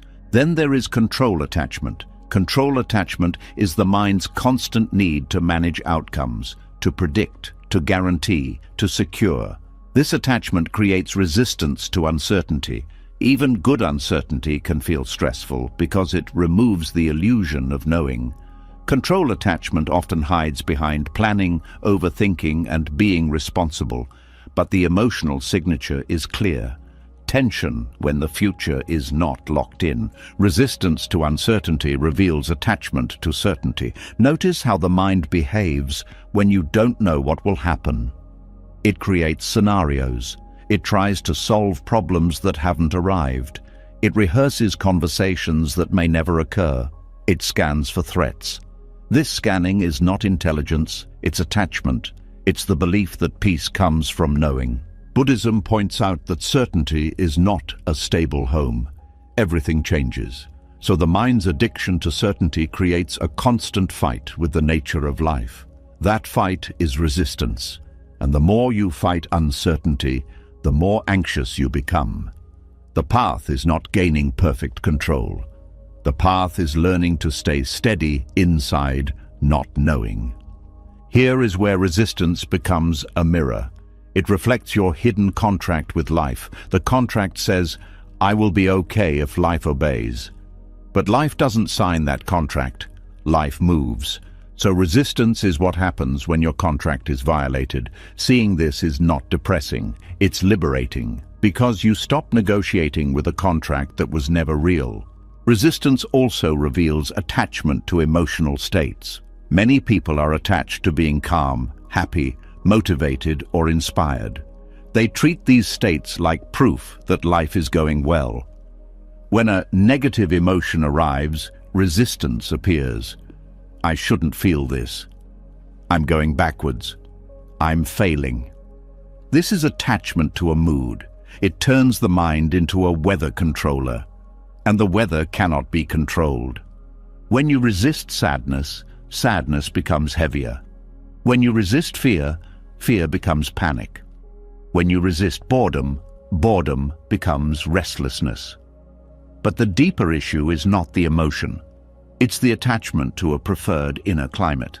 That attachment creates self-judgment every time the mind changes, and the mind always changes.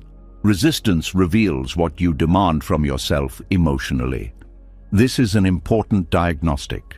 If your resistance spikes when you feel low, you may be attached to being fine.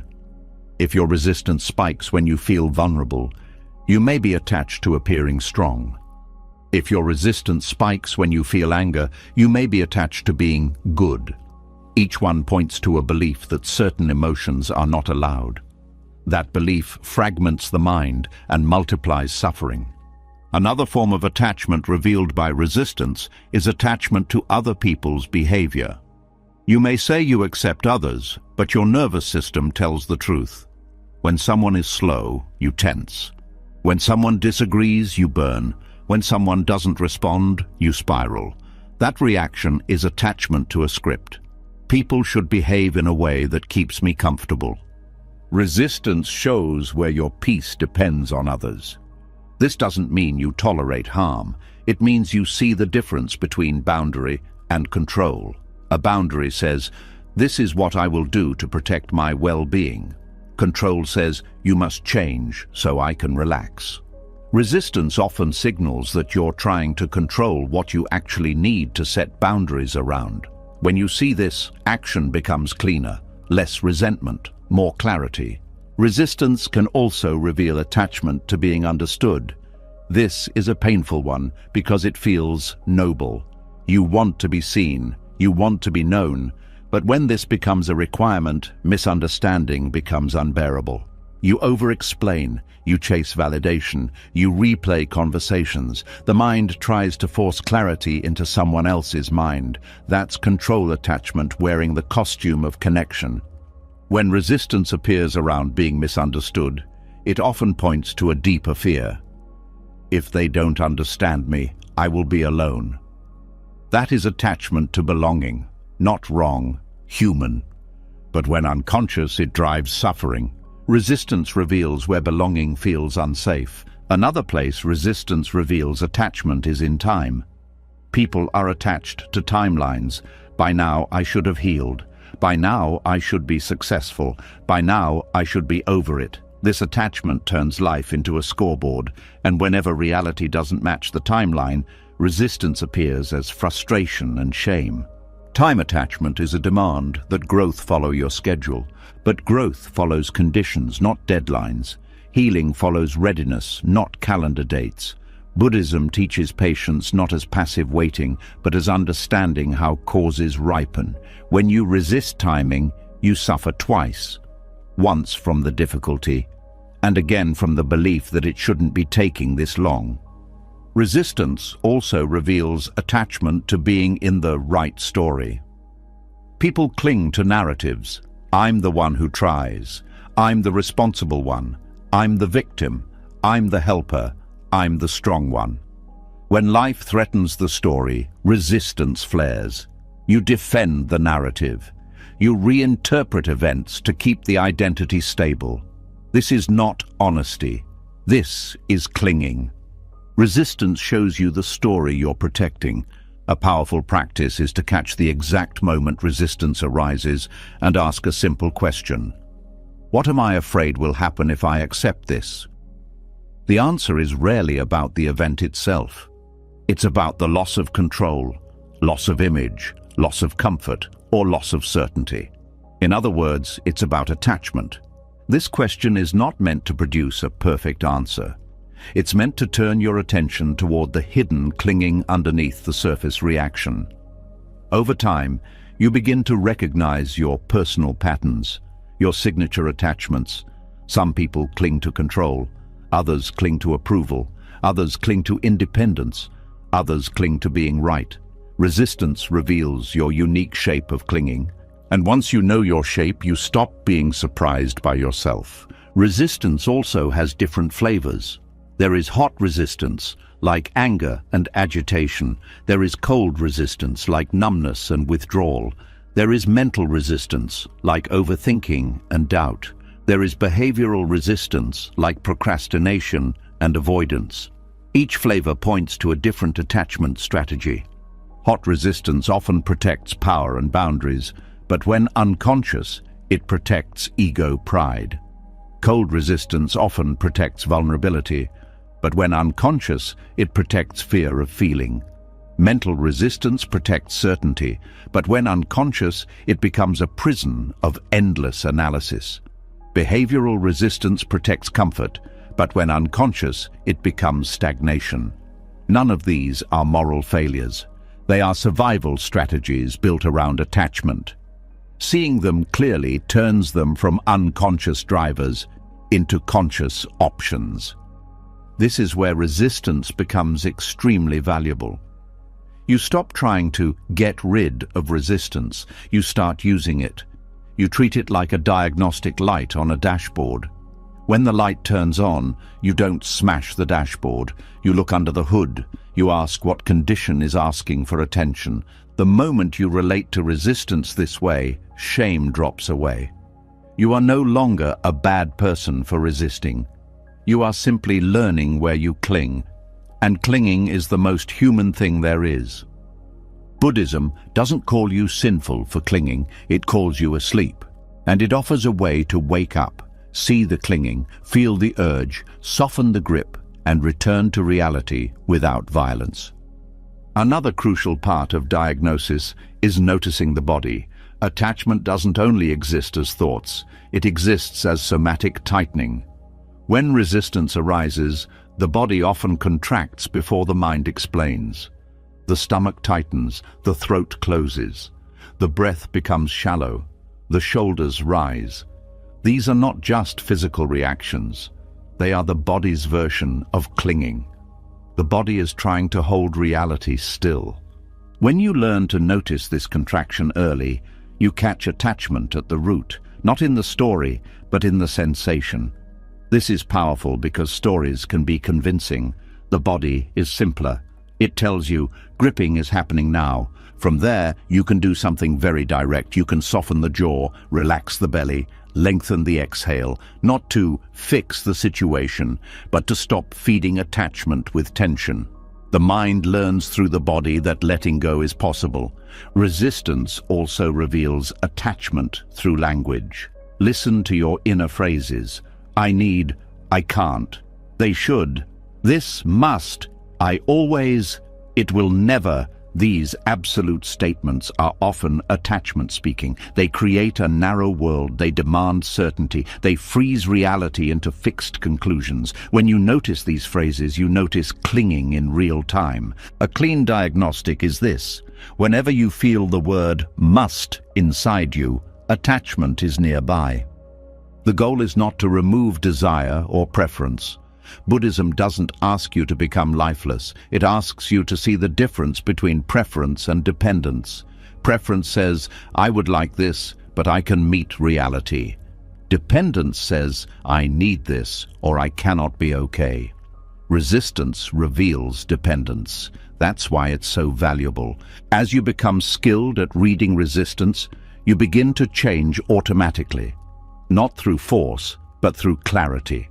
You catch yourself earlier. You choose softer responses. You release faster. You stop turning discomfort into a crisis. You stop demanding that life match your inner contracts. And the biggest shift is this. You begin to respect reality more than your preferences. Not in a defeated way, in a grounded way. You stop arguing with facts. You stop wasting energy on what cannot be changed in the moment. You use your energy where it actually helps. This is how resistance becomes a diagnostic tool and not a life sentence. It becomes a guide that points to attachments that are still unconscious.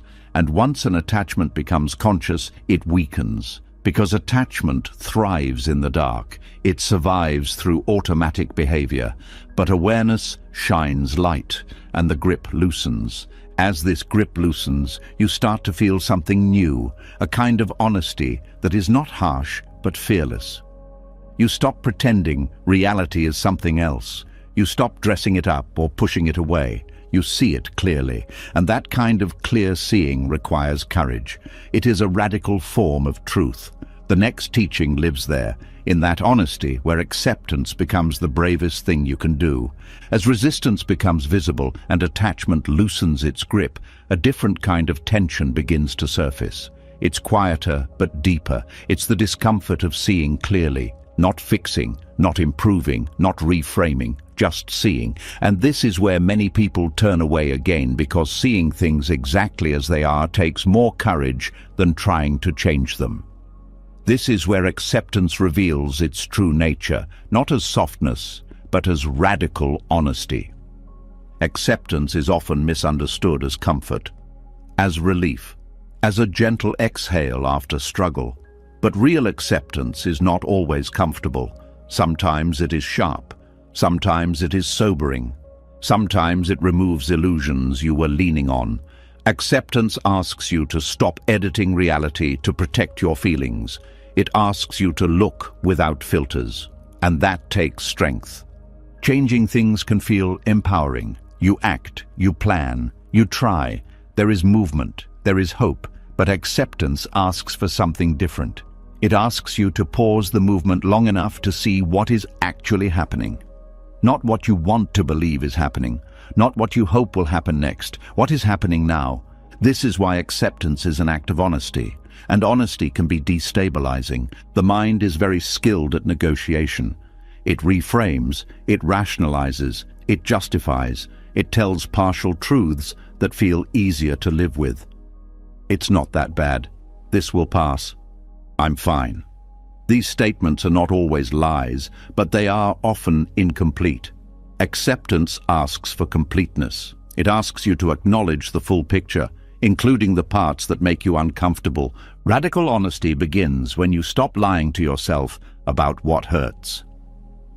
This doesn't mean exaggerating pain. It means naming it accurately, saying this is painful, saying I'm scared, saying I'm lonely, saying I don't know. These are not weak statements, they are truthful ones, and truth stabilizes the mind more than false positivity ever could. Acceptance is radical because it removes excuses. When you see things clearly, you can no longer hide behind confusion. You can no longer pretend you don't know what you know. This clarity can feel heavy at first because it brings responsibility, not blame, responsibility. Seeing that a relationship is unhealthy hurts more than pretending it's fine. Seeing that you are burned out hurts more than staying busy. Seeing that you are avoiding grief hurts more than distracting yourself. But once you see these things, you are no longer trapped by them. You are informed. This is why acceptance is not passive. It is active perception. Most people try to change their feelings before understanding them. They want relief before truth. Acceptance reverses that order. It says, let's be honest first. And honesty often brings discomfort before relief. There is also courage required to accept limitations. Physical limits, emotional limits, situational limits. The mind prefers limitless potential. It resists the idea that some things cannot be changed right now. Acceptance acknowledges limits without collapsing into despair. It says, this is the current boundary, and from that boundary, realistic action becomes possible. Denial creates false hope. Acceptance creates grounded hope. Radical honesty also applies to desire. Accepting what you want can be uncomfortable, especially if it conflicts with your self-image. You may want rest, but identify as productive. You may want connection, but identify as independent. You may want change, but fear disruption. Acceptance asks you to admit desire without shame. This admission is freeing. When you deny desire, it controls you unconsciously. When you accept desire, you can relate to it wisely. Acceptance also requires honesty about emotions that don't fit your narrative. Anger when you think you should be kind. Envy when you think you should be content. Boredom when you think you should be grateful. These emotions don't disappear because they are inconvenient. Acceptance allows them to exist without turning them into identity. This honesty prevents self-deception. You stop pretending to be calmer than you are, more healed than you are, more evolved than you are. And paradoxically, this honesty accelerates growth. Another form of radical honesty is acknowledging impermanence, accepting that things you love will change, that roles will end, that certainty is temporary. The mind resists this truth because it threatens stability. But resisting impermanence doesn't make life safer, it makes loss more painful. Acceptance doesn't eliminate grief, it prepares you for it. There is also honesty in seeing patterns without self-judgment. You notice how you react, how you avoid, how you cling, without calling yourself broken. This neutral observation is radical because the mind is addicted to moralizing. Acceptance observes without condemnation. Condemnation feels like accountability, but it's actually avoidance. It avoids seeing clearly by collapsing into shame. Acceptance stays upright. It looks directly. Radical honesty also means accepting ambiguity. Not everything has a clear explanation. Not every feeling has a neat origin. Not every problem has an immediate solution. The mind wants closure. Acceptance allows openness. This openness reduces pressure. When you stop forcing meaning, meaning emerges naturally. Acceptance requires courage because it removes the fantasy of control. You see what you can influence and what you cannot. This clarity can feel humbling, but humility is stabilizing. You stop overreaching. You stop blaming yourself for outcomes beyond your control. There is honesty in acknowledging effort without guaranteeing results. You can do your best and still fail. Acceptance allows you to hold this truth without collapse. You stop equating worth with success. Radical honesty also applies to healing, accepting that healing is uneven, that progress is not linear, that old patterns can resurface. This honesty prevents despair. You stop demanding perfection from yourself. When you accept your current stage, you work with it instead of against it. Acceptance is also honest about fear. Instead of pretending you're brave, you admit fear and act anyway when needed.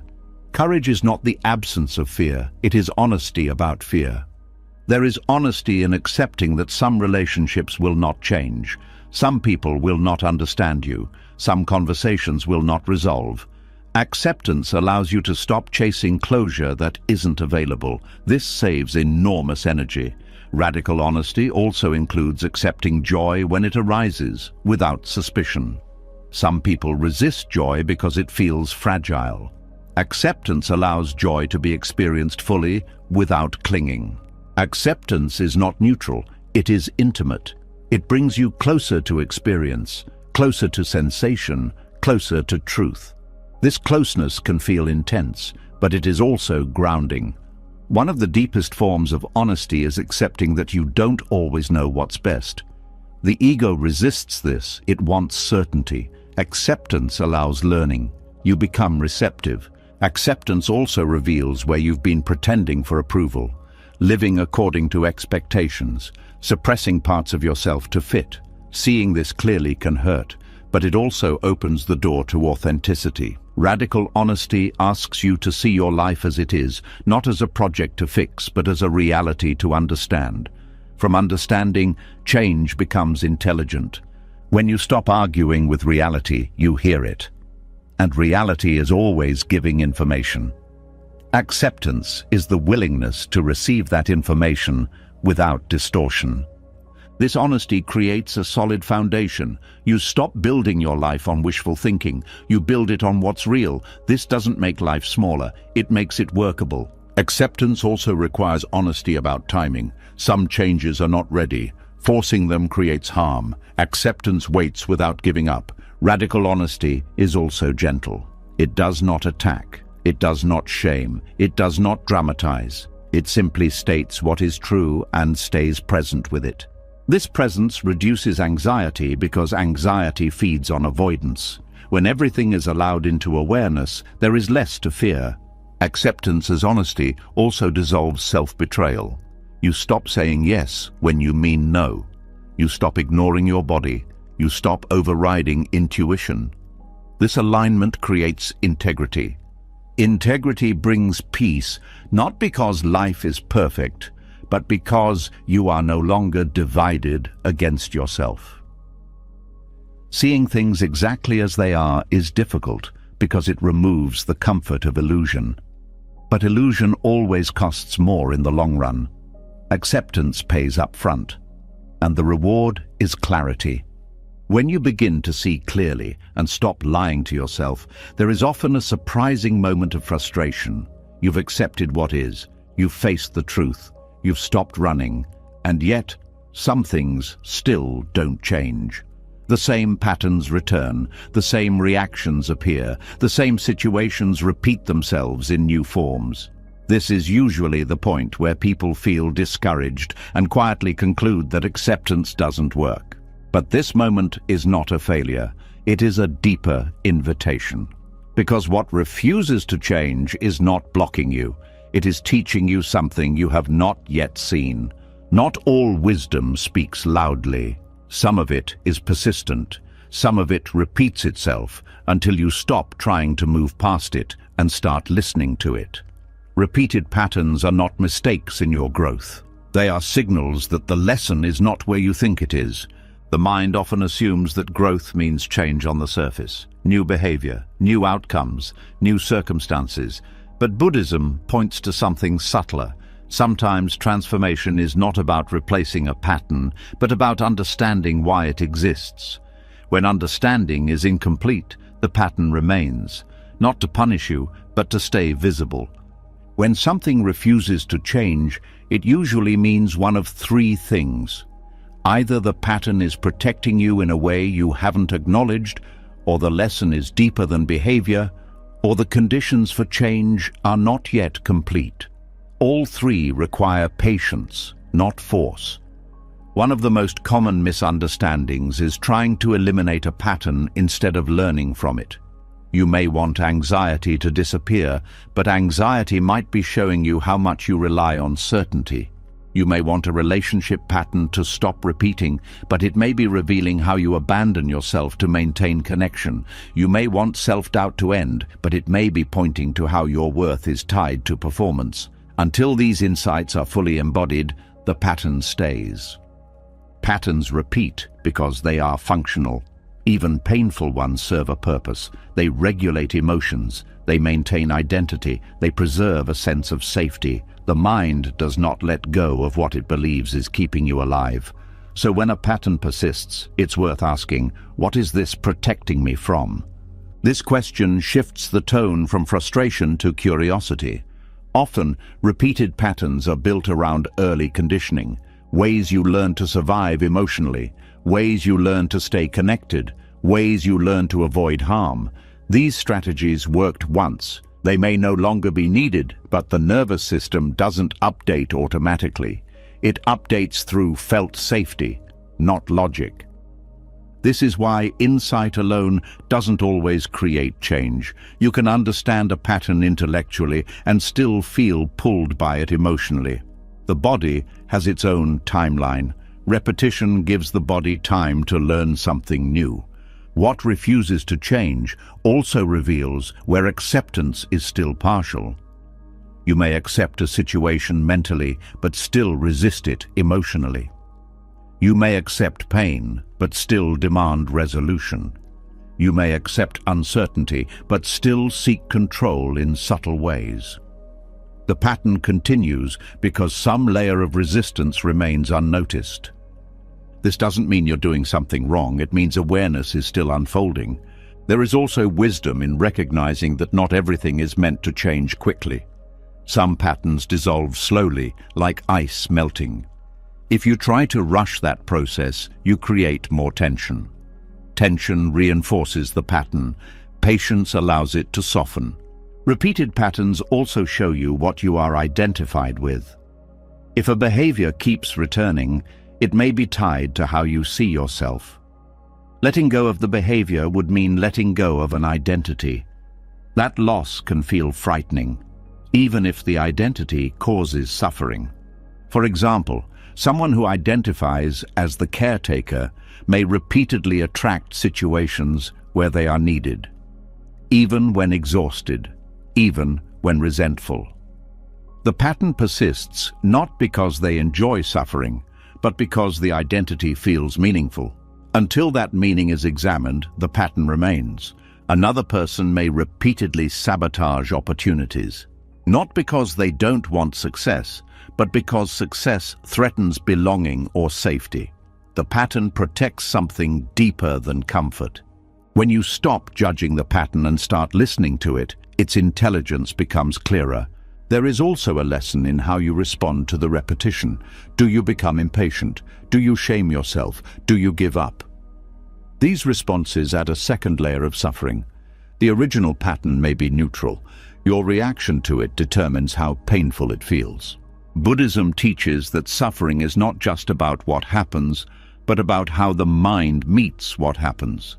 Repeated patterns test this teaching. They ask whether you can stay present without demanding progress. Progress is often quieter than you expect. Sometimes the pattern doesn't change, but your relationship to it does. You notice it sooner, you react less intensely, you recover faster. These are not small shifts. They are signs of integration, but the mind often dismisses them because it is looking for dramatic transformation. What refuses to change may also be showing you where compassion is needed, toward yourself, toward your history, toward the parts of you that learn to cope in difficult conditions. Forcing change without compassion recreates inner violence. Compassion creates safety. Safety allows release. There is also wisdom in recognizing when effort is the wrong tool. Some patterns persist because you are trying to fix them instead of understanding them. Effort can harden resistance. Understanding softens it. When transformation feels blocked, it's often because the mind is trying to control the outcome instead of meeting the process. Life does not respond to force in these areas. It responds to presence. Repeated patterns also teach humility. They remind you that growth is not a straight line, that insight doesn't make you immune to conditioning, that being aware doesn't mean being finished. This humility is stabilizing. It prevents spiritual arrogance and self-judgment alike. Some patterns persist because they are not yours alone. They belong to family systems, cultural conditioning, collective trauma. You may be carrying something larger than your personal story. Seeing this reduces self-blame and opens space for wiser engagement. What refuses to change can also be pointing to an unmet need. A need for rest, for safety, for expression, for connection. Until the need is acknowledged and addressed, the pattern remains as a signal. For example, procrastination may not be laziness. It may be exhaustion. Avoidance may not be fear. It may be overwhelm. Numbness may not be indifference. It may be overload. When you meet the underlying need, the pattern loosens without struggle. Repeated patterns also reveal where you are ahead of yourself. Wanting transformation faster than integration can happen. Wanting closure before understanding. Wanting peace before truth. This impatience is human, but it adds pressure. Pressure delays learning. The silent wisdom of repetition asks you to slow down. There is also teaching in the exact form the pattern takes. When does it appear? With whom? Under what conditions? At what emotional temperature? These details are not random, they are data. They show the pattern's function. Buddhist practice encourages careful observation without interference. Not to analyze endlessly, but to see clearly. When you observe a pattern without trying to change it, it often changes on its own. Not because you controlled it, but because awareness reorganized it. Sometimes what refuses to change is not meant to change at all. Some limitations are part of being human.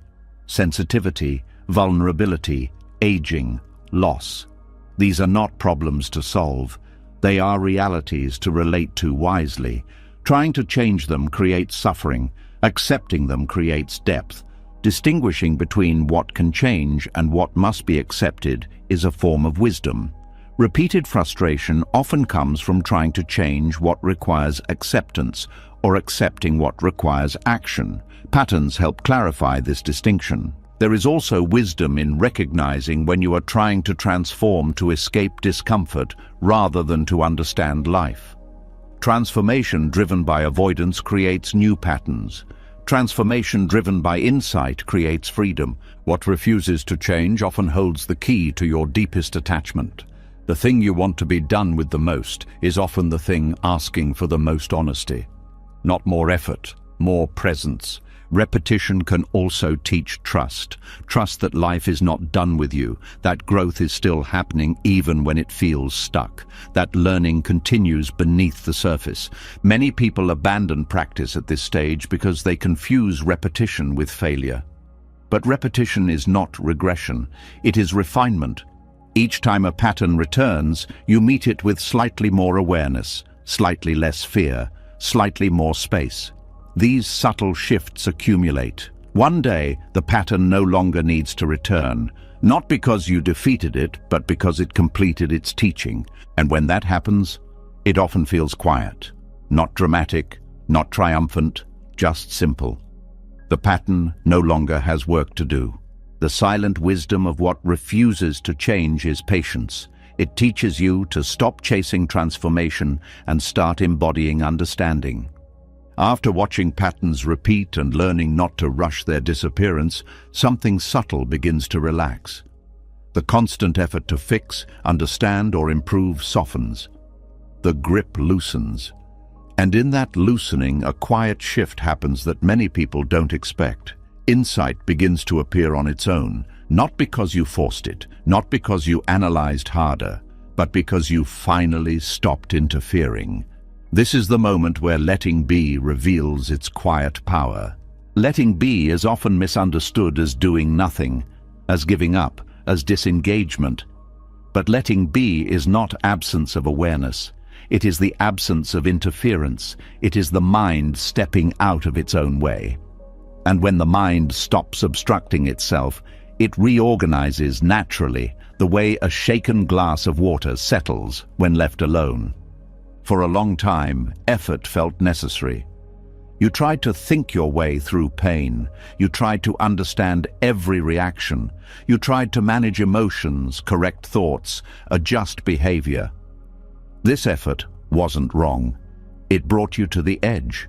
But beyond that edge, effort becomes noise. It keeps the mind busy when what's needed is space.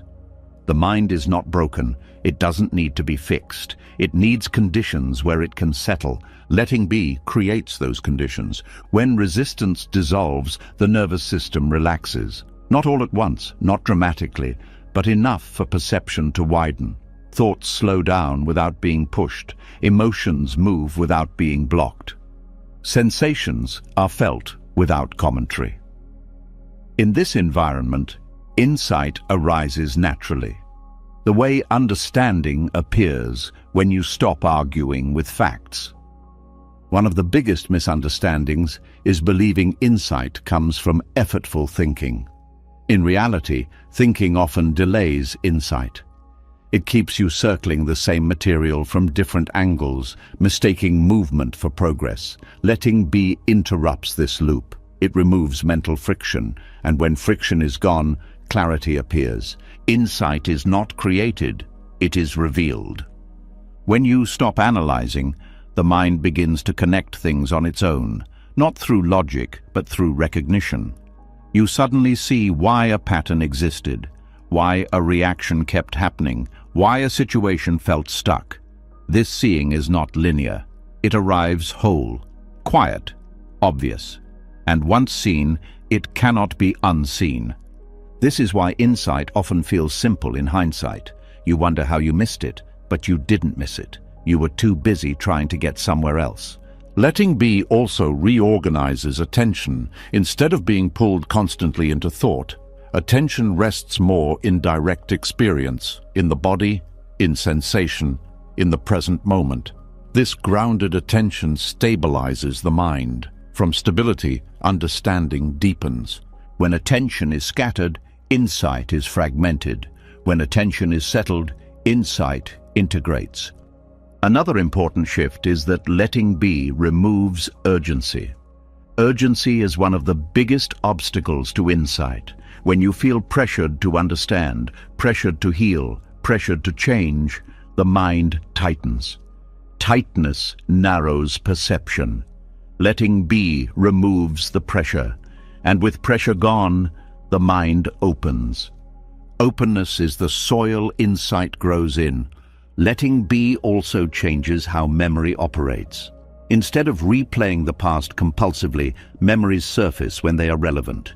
You don't force reflection. Reflection arises. A memory appears, not as rumination, but as context. It shows you something new about an old experience. This is natural integration. When resistance dissolves, the mind trusts itself more. It no longer believes it must control every process. This trust allows unconscious material to surface safely. Feelings, realizations, and connections emerge without overwhelm. The mind processes what it's ready to process. Insight does not rush. It respects timing. Letting be also reduces inner commentary. The constant narrator quiets. You're no longer explaining experience to yourself in real time. This silence is not empty, it's receptive. In that receptivity, subtle insights appear, not as thoughts, but as shifts in understanding. These shifts often show up as changes in behavior without decision.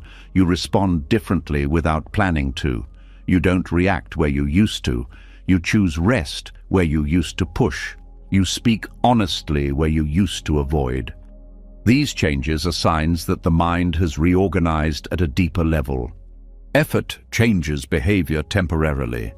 Insight changes behavior permanently. Letting be also reveals the intelligence of the mind-body system. When you stop forcing, the body releases tension on its own. Breathing deepens naturally. Posture adjusts. Energy flows more evenly. These physical shifts support mental clarity. You think better when the body is not braced. This is why over-efforting often leads to burnout. It ignores the body's role in understanding. Letting be brings the body back into the process. Another aspect of letting be is allowing emotions to complete themselves. When you don't interfere, emotions rise, peak, and fall.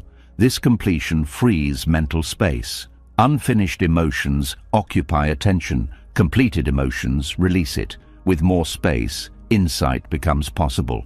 Letting be also dismantles the belief that you must constantly work on yourself. This belief creates endless dissatisfaction. There is always something to improve, something to fix, something to transcend.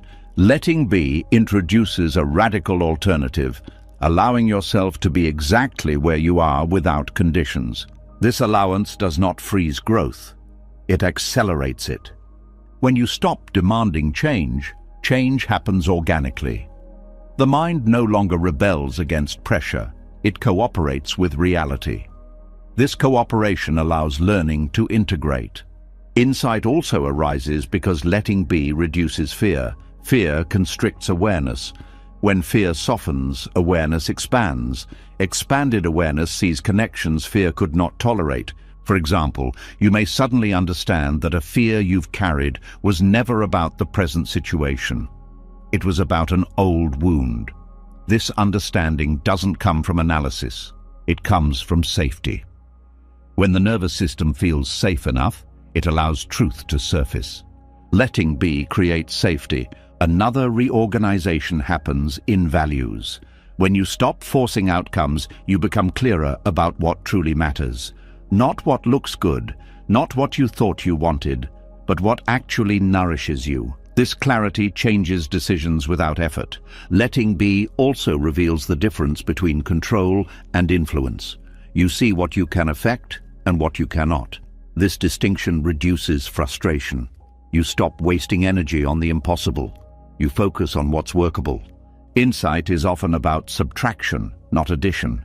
Letting be removes false assumptions, false urgency, false responsibility. What remains is simpler and more accurate. Letting be also breaks the habit of self-surveillance. You stop watching yourself constantly. This reduces performance anxiety. You become more authentic. Authenticity creates coherence. Coherence supports clarity. Another important change is how the mind relates to not knowing. Instead of rushing to answers, you become comfortable with open questions. This comfort allows deeper answers to emerge over time. Not forced answers, real ones. Insight often comes after you stop looking for it. Letting be also shifts how you listen to yourself, to others. You hear more, you interrupt less, you respond instead of react. This listening reveals information you missed before. When resistance dissolves, the mind becomes less defensive. Defensiveness blocks learning. Openness invites it. Another reorganization occurs in identity. You stop trying to be someone specific. The need to define yourself relaxes. Without rigid identity, experience flows more freely. You're not constantly checking whether something fits your story.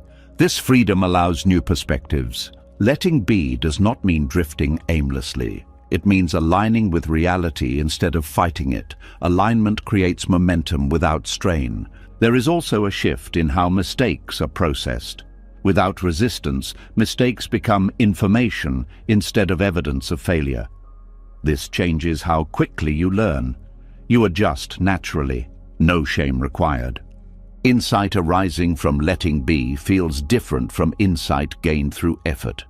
It feels gentle, non-confrontational, almost obvious. You don't feel the need to announce it. It simply becomes part of how you see. This kind of insight is stable because it is embodied. It lives in perception, not belief. Letting be also changes your relationship with silence. Silence stops feeling empty or awkward. It becomes fertile. Insight often appears in silence because silence is where nothing is being pushed away. Another subtle shift is the end of inner commentary about progress. You stop asking, "Am I doing this right?" This question dissolves when you trust the process. Trust allows deeper relaxation. Deeper relaxation allows deeper understanding. Letting be is not a technique, it's a stance, a willingness to stop interfering with experience. When adopted consistently, the mind reorganizes itself around truth instead of defense. This reorganization doesn't happen once, it happens in layers. Each time resistance dissolves, another layer integrates. Each time you let be, another piece falls into place. The beauty of this process is that it requires no special ability, no belief, no perfection, just willingness to stop pushing. As insight begins to arise without force and the mind learns to settle on its own, another habit becomes visible. It's an old one, deeply respected, often praised. The habit of enduring, of pushing through, of holding on until it's over. Many people believe this is strength, and sometimes it is. But often, endurance is confused with understanding. And this confusion quietly extends suffering far beyond what is necessary. There is a certain pride in saying, "I can handle it," a belief that pain proves character, that struggle builds worth, that staying hard protects you. This belief is not accidental. It is taught, it is reinforced. But Buddhism makes a clear distinction here. Endurance is not the same as wisdom. And surviving something is not the same as learning from it. Endurance is about resisting collapse. Understanding is about seeing clearly. When you tough something out, you tighten, you brace, you hold your breath emotionally and sometimes physically. The mind narrows, the body contracts. The goal becomes getting through. This can be useful in emergencies. But when endurance becomes the default response to inner difficulty, it turns into quiet violence against yourself. Endurance says, "I will not break." Understanding asks, "What is happening?" Endurance ignores signals. Understanding listens to them. When you endure pain without awareness, you suppress information. You push past discomfort without learning what it's trying to show you. The pain may eventually pass, but the lesson doesn't land. So the same pain returns later, in a different form. This is why people say they've been strong their whole lives, but still feel exhausted. They survived, but they didn't integrate. Understanding shortens suffering because it completes the process. Endurance keeps you in time, waiting for the pain to end. Understanding brings you into the present, meeting pain as it is. Pain is always happening now. Suffering is created when the mind lives ahead of itself, counting how long it has lasted or how long it might continue. When you endure, you live in anticipation. When you understand, you live in contact. Endurance also creates identity. I am someone who can handle pain.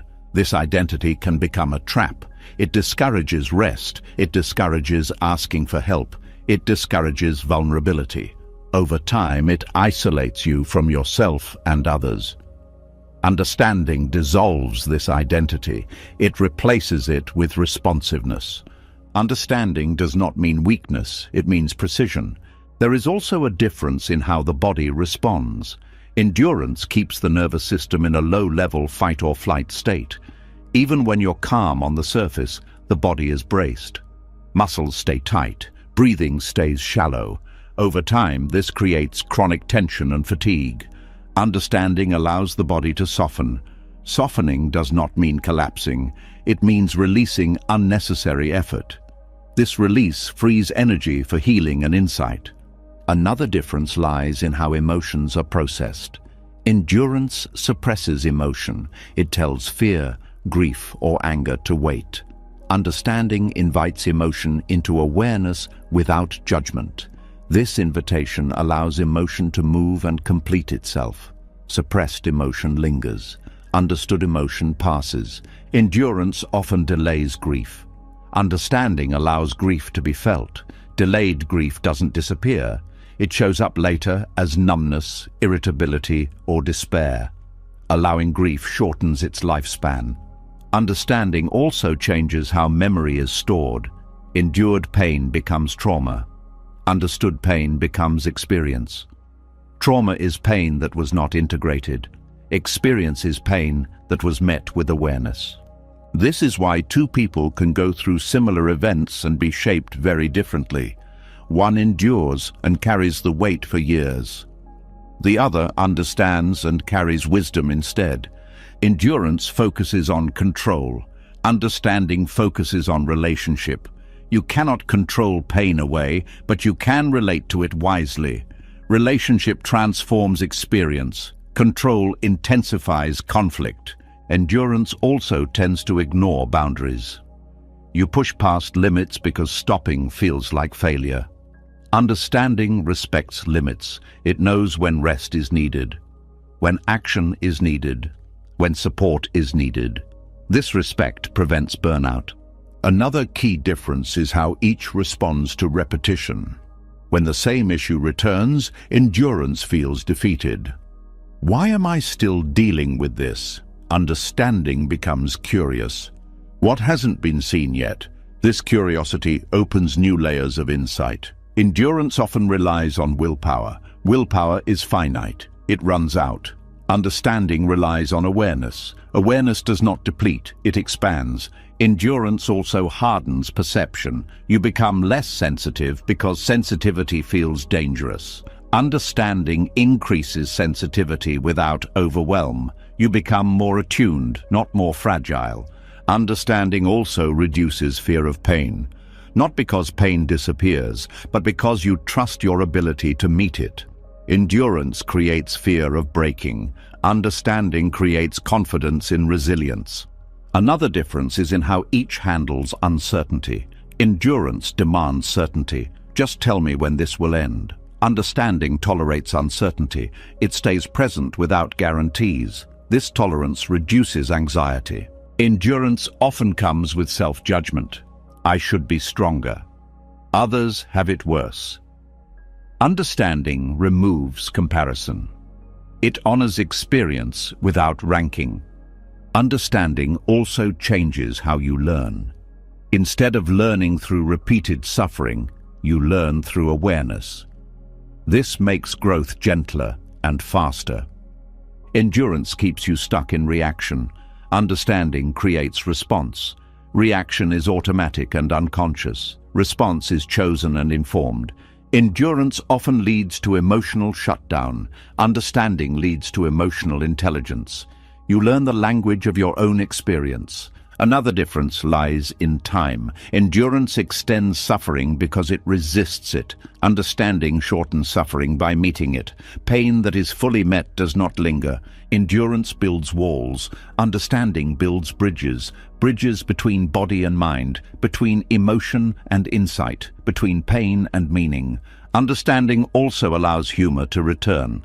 Not forced positivity, but lightness that comes from perspective. Endurance is heavy. Understanding has space. Endurance often isolates. Understanding connects. You feel less alone because you recognize your experience as human, not personal failure. Understanding also reshapes motivation. You stop pushing yourself to prove worth. You act from care instead of pressure. There is also a moral dimension. Endurance can become self-righteous. I suffered, so others should too. Understanding breeds compassion.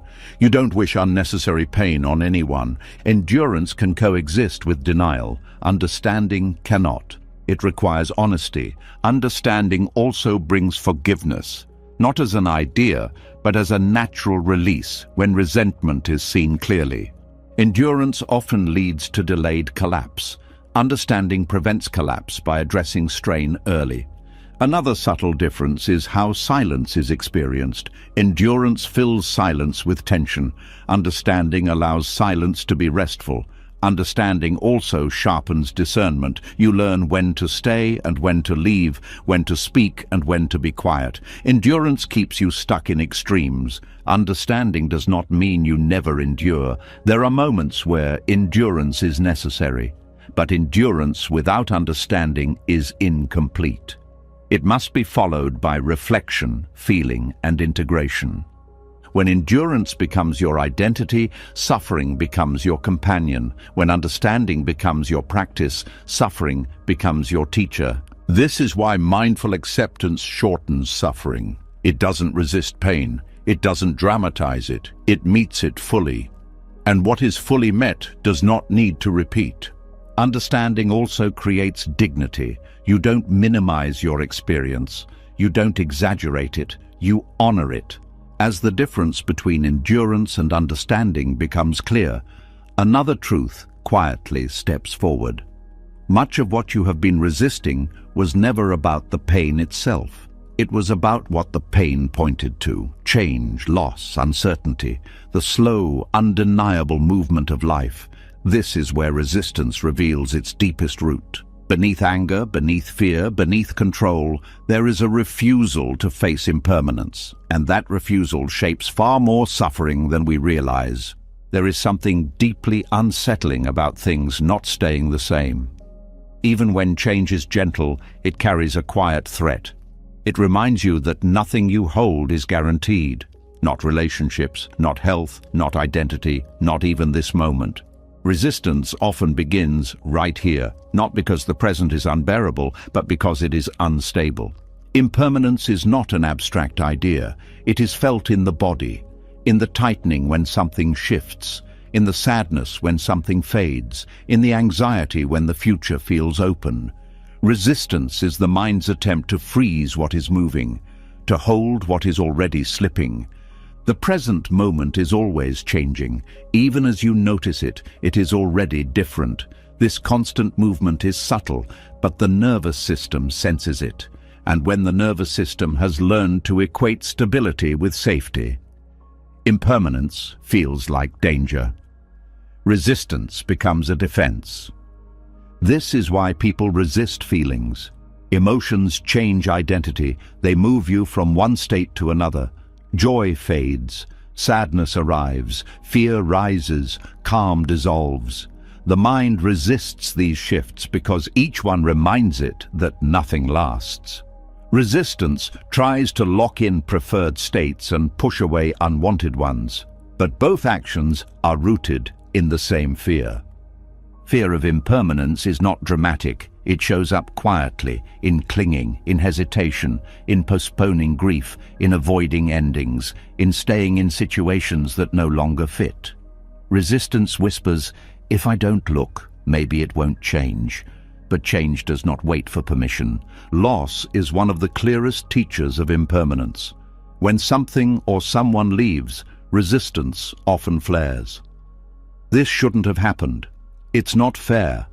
I wasn't ready. These reactions are human, but beneath them is a deeper refusal, the refusal to accept that all forms dissolve. Grief hurts because attachment met impermanence directly. Resistance tries to turn grief into something else: distraction, numbness, anger, busyness. But grief is not the enemy. Grief is love encountering change. Resistance to grief is resistance to the truth that love cannot protect against loss. The fear of death is the deepest expression of impermanence. You may not think about death often, but the fear shapes many behaviors. The drive to achieve, to be remembered, to stay busy, to avoid stillness. Resistance to the present moment is often resistance to the reminder that time is moving. When the mind resists the present, it usually jumps into the future or the past, planning, regretting, replaying. These movements feel safer than staying here, where change is undeniable. The present moment has no guarantees. The future feels like it might. Resistance also shows up as clinging to identity. This is who I am. But identity is not stable. It shifts with age, experience, and circumstance. When identity changes, resistance appears. You mourn who you were. You fear who you might become. Acceptance asks you to let identity be fluid. Resistance tries to keep it fixed. Impermanence threatens control. If things change, control weakens. Resistance becomes an attempt to manage outcomes, but outcomes are not stable. The more you try to control change, the more anxious you become. This anxiety is not caused by impermanence, it is caused by fighting it. Buddhism teaches that impermanence is not a flaw in life. It is life. Everything that arises passes. This includes pain. This includes joy. This includes you. When this truth is resisted, suffering multiplies. When it is accepted, life becomes lighter. Resistance often shows up as nostalgia, longing for how things were. This longing can be sweet, but when it becomes a refusal to live now, it creates suffering. Nostalgia freezes life in memory and rejects the living present. Another form of resistance to impermanence is perfectionism. The belief that if everything is just right, it can stay that way. Perfectionism is not about excellence. It is about fear of change. It creates constant tension because perfection cannot hold against time. Resistance also appears as urgency, the rush to secure happiness before it disappears, the pressure to achieve before it's too late. This urgency steals presence. It makes life feel like a race against decay. Acceptance removes the race. It allows life to unfold at its own pace. When you resist impermanence, you often resist rest. Rest slows time. It brings awareness back to the body. The body ages. The body changes. Rest makes this visible. Busyness hides it. Resistance chooses busyness. There is also resistance in refusing to grieve small losses, missed opportunities, faded friendships, changing seasons. These losses accumulate when unacknowledged. They create background sadness. Accepting impermanence means allowing yourself to grieve continuously, gently, instead of all at once. Resistance to impermanence also affects how you love. You may hold back, fearing loss, or you may cling, fearing separation. Both are attempts to manage impermanence. True love does not deny change. It exists fully within it. The present moment asks for courage because it offers no permanence. It offers experience, not stability. Resistance says, give me certainty first. Acceptance says, I will meet what is here. When you reject the present moment, you are often rejecting the reminder that this moment will never happen again. That reminder can feel heavy, but it can also be precious. Impermanence gives value to experience. Without it, nothing would matter. Resistance to impermanence also fuels anger. Anger often arises when reality changes without consent. Someone leaves, a plan fails, a body breaks. Anger tries to restore a sense of control. It says, this should not be happening. Acceptance says, this is happening. This doesn't mean you don't act. It means you act from clarity, not denial. Another subtle resistance is hope used as escape. Hope can be healthy, but it can also be a way to avoid now. Things will get better. Maybe they will, but now still exists, and now is where life happens. Resistance also appears in spiritual bypassing, using ideas of transcendence to avoid facing change. Impermanence is not transcended, it is realized, it is embodied. Avoiding it keeps suffering alive. When impermanence is accepted, fear loosens. Not because loss disappears, but because you stop being surprised by it. You expect change. You meet it with less shock. This preparedness is not pessimism, it is realism. Accepting impermanence also softens attachment. You still care, you still love, but you hold more gently. You appreciate without clinging. This reduces suffering without dulling joy. Resistance to impermanence keeps you living in anticipation or regret. Acceptance brings you back to presence. Presence is the only place where peace can exist. Impermanence also teaches humility. You realize you are part of a larger flow, not in control, but not powerless either. You participate instead of dominate. This participation feels lighter.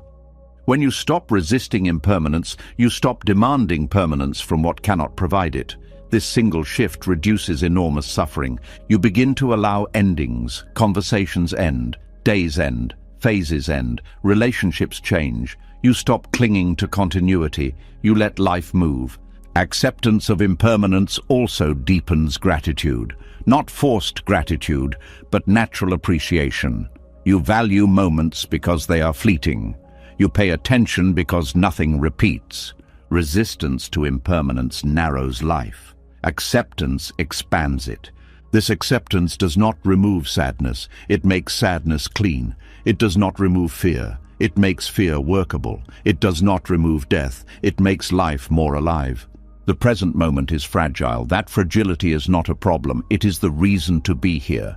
As resistance to impermanence softens, the mind often reaches for one last line of defense.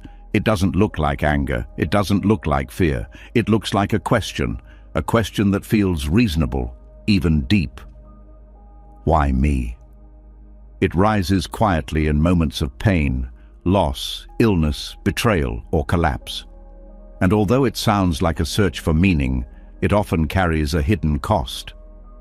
This question can either open the door to wisdom or lock you deeper into suffering, depending on where it comes from.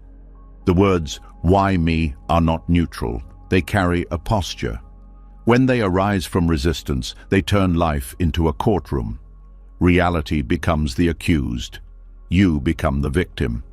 And suffering becomes personal, targeted, unfair.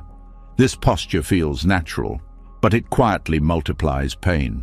The moment the mind asks, "why me?" from resistance, it assumes something has gone wrong. It assumes the event should not have happened. It assumes there was an alternative version of reality where you were spared. These assumptions create a split between what is and what you believe should be. That split is where suffering lives. This question often hides a demand. Why me can mean, why wasn't I protected? Why didn't life choose someone else? Why am I being tested? Underneath, there is a belief that suffering should be distributed differently, more fairly, more selectively. This belief may feel justified, but it places you in opposition to reality. When you ask "why me?" from resistance, you are not seeking understanding. You are seeking exemption. And life does not grant exemptions. This doesn't mean suffering is deserved. It means suffering is not personal. It arises from causes and conditions, not moral judgment. When the mind personalizes suffering, it adds a layer of isolation. You feel singled out, alone, unlucky. This isolation deepens pain. The spiritual cost of "why me?" is that it reinforces identity around suffering. You become the one this happened to. The story tightens. The event hardens into narrative. Narrative solidifies identity. Identity keeps the wound alive. This question also freezes the mind in the past. It keeps you looking backward, searching for reasons, assigning blame, replaying scenarios. The present moment is abandoned. And healing cannot happen outside the present. Another cost is loss of humility. Not humility as weakness, but humility as alignment with reality. When you ask, "why me?" there is often an unspoken belief that you should have been spared, that you were somehow above this. That belief creates dissonance when life proves otherwise. Resistance-based questioning also blocks learning. When the mind is busy arguing with what happened, it cannot listen to what the experience is teaching. The lesson is missed. The pain remains unresolved. There is also a subtle moralization in "why me?" It implies that suffering should follow rules, that good behavior should protect you, that effort should guarantee outcomes. When this belief collapses, the mind scrambles for explanation. It asks, "why me?" instead of asking, "what is here?" The mind prefers explanations over acceptance. Explanations feel like control. Acceptance feels like vulnerability, but explanations often fail to satisfy. They circle endlessly. Acceptance settles. This does not mean inquiry is wrong. Buddhism values inquiry deeply, but there is a difference between inquiry that resists reality and inquiry that opens to it. Inquiry from resistance asks, "why did this happen to me?"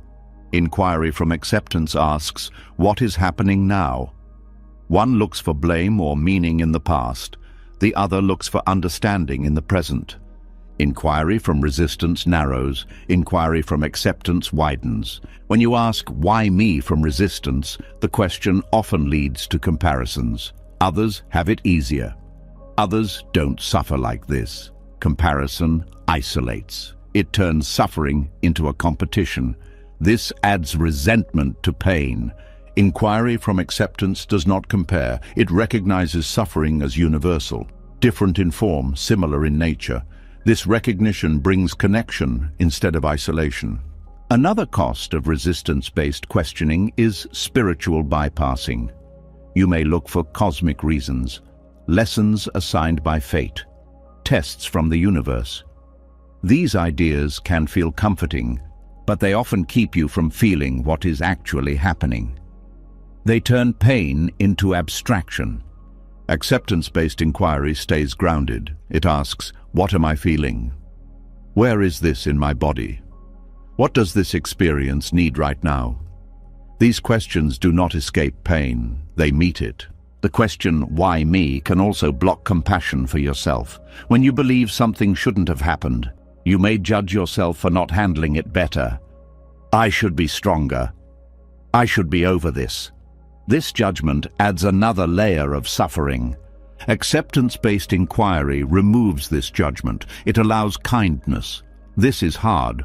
Anyone would struggle. This kindness does not weaken you. It stabilizes you. There is also a temporal cost. Why me keeps you stuck in the moment of impact. Acceptance-based inquiry moves you into the process of integration. You stop reliving the wound and start digesting it. Resistance-based questioning often seeks certainty, a final answer that will make everything make sense, but life does not offer such answers. The search becomes endless. Acceptance-based inquiry tolerates uncertainty. It does not demand closure before healing. Another hidden cost is the erosion of trust. When you believe life singled you out, you stop trusting existence. You brace for more attacks. This vigilance creates chronic stress. Acceptance-based inquiry rebuilds trust, not by promising safety, but by proving you can meet whatever arises. When inquiry comes from acceptance, it feels different. It is slower, softer. It does not rush to conclusions. It allows silence. In that silence, insight appears naturally. For example, instead of, why did this happen to me, acceptance-based inquiry might sound like, what is this showing me about what matters? Or, what has this revealed about my attachments? Or, how has this changed me? These questions do not argue with reality.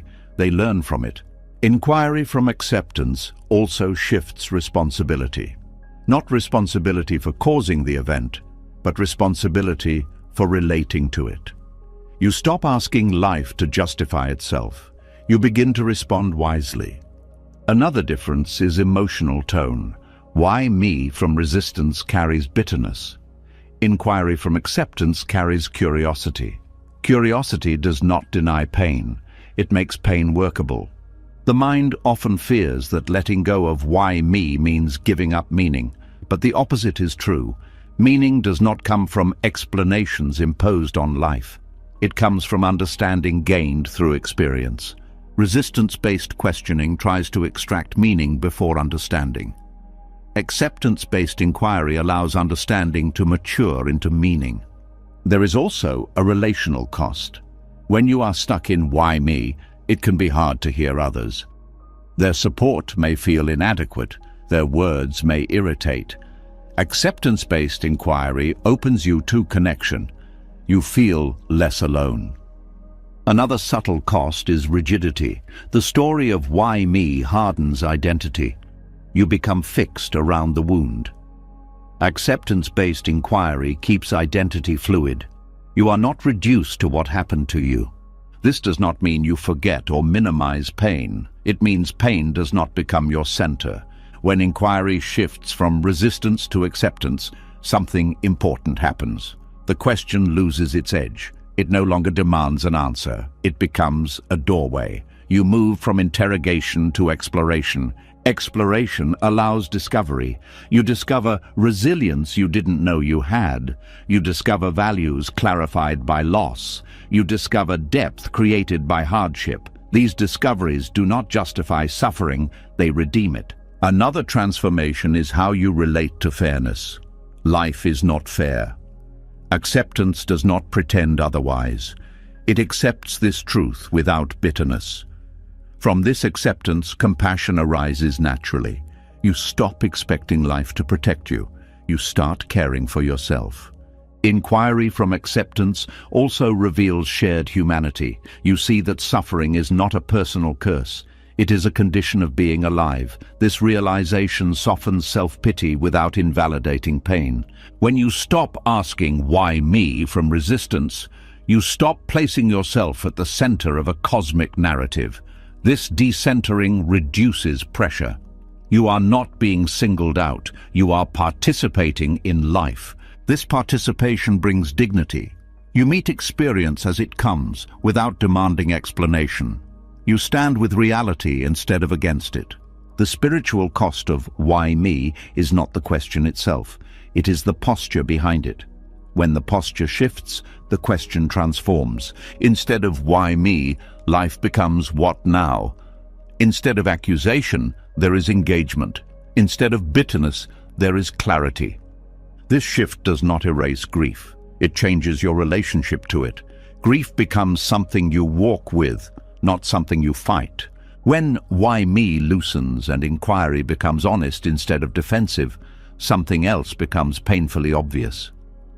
A large part of your suffering has not been coming from events at all. It has been coming from the conversation you keep having with yourself about those events. The endless debate, the constant closing argument, the mental courtroom that never adjourns. And the shocking truth is this: peace doesn't come from winning that argument. Peace comes from ending it. Most people live with an inner commentator that never stops. It argues with reality, argues with the past, argues with the future, argues with the body, argues with emotion. It says, "This shouldn't be happening. I shouldn't feel this. They shouldn't have done that. I should have known better." These sentences don't just describe experience, they fight it, and every fight adds friction. The mind believes these debates are productive. It thinks that if it can explain enough, analyze enough, justify enough, it will finally feel settled. But the debate is not designed to end. It is designed to keep identity and control in place. That's why it repeats. The mind doesn't seek truth in these arguments. It seeks relief through certainty. And certainty is rarely available. Inner argument is a form of resistance that pretends to be problem-solving. To see this clearly, notice what happens when you replay a painful moment. The mind doesn't simply remember. It relitigates. It corrects. It rewrites. It argues with what was. It tries to change the past by thinking harder. This is not reflection. It is an attempt to dominate reality through thought, and it always fails because thought cannot alter what already happened. The cost is enormous. The body tightens each time. The nervous system reacts as if the event is happening again. You relive, you refeel, you rehearse. Suffering becomes chronic, not because life keeps hurting you, but because the mind keeps reopening the wound. Peace is not a conclusion. It is the absence of argument. This is where acceptance becomes revolutionary. Acceptance is not a new thought you add to the debate. It is the choice to stop debating. It is the moment you drop the need to be right about your pain, to justify your anger, to prove your worth, to control the narrative. When inner argument ends, something immediate happens. Energy returns. You feel it in the body first. A release, a softening, a longer exhale. The mind becomes quieter, not because you forced it, but because it no longer has fuel. Arguments need fuel. The fuel is resistance. Inner debates often take two forms. One is argument with reality. This shouldn't be happening. The other is argument with self. I shouldn't be like this. Both are violent in their own way. Both reject the present moment. Both create suffering. The mind thinks it must choose the correct side of the argument. Should I blame myself or blame them? Should I be kind to myself or push myself? Should I let go or hold on? These debates feel important, but often they are distractions from a simpler truth. The situation is already here. The feeling is already here. The body is already reacting. The debate changes none of it. Acceptance does not choose a side. It steps out of the ring. Stepping out does not mean you stop caring. It means you stop fighting what is already true. You stop treating reality like a negotiation. This creates space for actual action when action is needed, rather than mental noise. Inner argument also creates confusion because it multiplies perspectives. One part of you wants to rest, another part calls you lazy, one part wants to speak honestly, another part fears rejection, one part wants to leave, another part fears loneliness. This internal conflict feels like complexity, but it's often fear pulling the mind in opposite directions. Acceptance doesn't solve the debate. It ends it by returning to what is true right now. What is true might be, I feel pain, I feel fear, I don't know what to do yet. These truths do not require debate, they require presence. When you state truth without argument, the mind stabilizes. It has something solid, reality. The internal debate often masks a deeper refusal, the refusal to feel. If you stay in argument, you stay in thought. Thought feels safer than raw sensation. Argument is a way to avoid contact with grief, fear, shame, or vulnerability. It keeps you busy. It keeps you away from the feeling that might actually heal if you allowed it. Acceptance ends argument by bringing you back to the body. When you feel the breath, the weight of the body, the texture of emotion, the argument weakens. It cannot survive direct presence for long because direct presence exposes its futility. You cannot argue with a sensation the same way you argue with a story. Sensation is immediate. It doesn't negotiate. Another reason peace doesn't come from winning internal debates is that the mind can always create a counter-argument. Even if you win, another voice appears. Yes, but still, what if this is endless? The mind is creative. It will always find another angle. Peace is not the victory of one voice over another. It is the silence that comes when you stop feeding the voices. Acceptance does this by removing the need for resolution. Many internal debates are attempts to resolve uncertainty. But some uncertainty cannot be resolved. You cannot know how everything will turn out. You cannot guarantee you won't be hurt again. You cannot make the past perfect. When you accept this, the debate loses its purpose. The mind argues because it wants certainty. Acceptance gives it something better, tolerance for uncertainty. Tolerance is not resignation, it's strength. It's the ability to stay present without needing life to explain itself. There is also the inner argument about meaning. What does this say about me? What does this mean about my life? Am I failing? These questions may feel deep, but they often become compulsive. They drag you into identity. Acceptance pulls you out of identity and into experience. Instead of, what does this say about me? The honest truth becomes, this is happening. That simplicity is peaceful. The mind resists simplicity because simplicity removes drama. But drama is not aliveness. Drama is agitation. When drama fades, you feel quiet. And quiet can feel unfamiliar, even scary, because the nervous system has become accustomed to tension. Acceptance trains you to tolerate quiet. It also trains you to tolerate unfinished stories. Many internal debates exist because you want a clean narrative. You want closure. You want the right explanation. But life is often messy. Stories don't always resolve neatly. Acceptance allows messiness without collapsing. This doesn't mean you never reflect or think. It means thinking is no longer compulsive. It becomes a tool used when needed, not a cage you live inside. One of the most powerful practices is learning to recognize the exact moment an inner argument begins. It often starts with a word like should. I should have. They should. This should. That word is the spark. When you notice it, you can pause and ask, is this a fact or a demand? Most of the time, it's a demand. And demands create conflict. Replacing demands with facts ends arguments. Facts are grounding, demands are agitating. Another way arguments persist is through self-attack. The mind believes self-attack creates improvement, but self-attack creates fear. Fear creates avoidance. Avoidance creates stagnation. Acceptance is more effective than self-attack because it creates safety. In safety, change becomes possible. Inner argument also steals intimacy. When you're in debate, you're not fully present with others. You're half in your head, half rehearsing, half defending. Acceptance returns you to the moment, making relationships more real. Acceptance ends argument not by suppressing thought, but by refusing to participate in pointless conflict. Thoughts can still arise, opinions can still appear, but you don't have to argue with them. You can let them pass like weather. This is a critical distinction. You are not trying to silence the mind. You are stopping the mind from turning experience into war.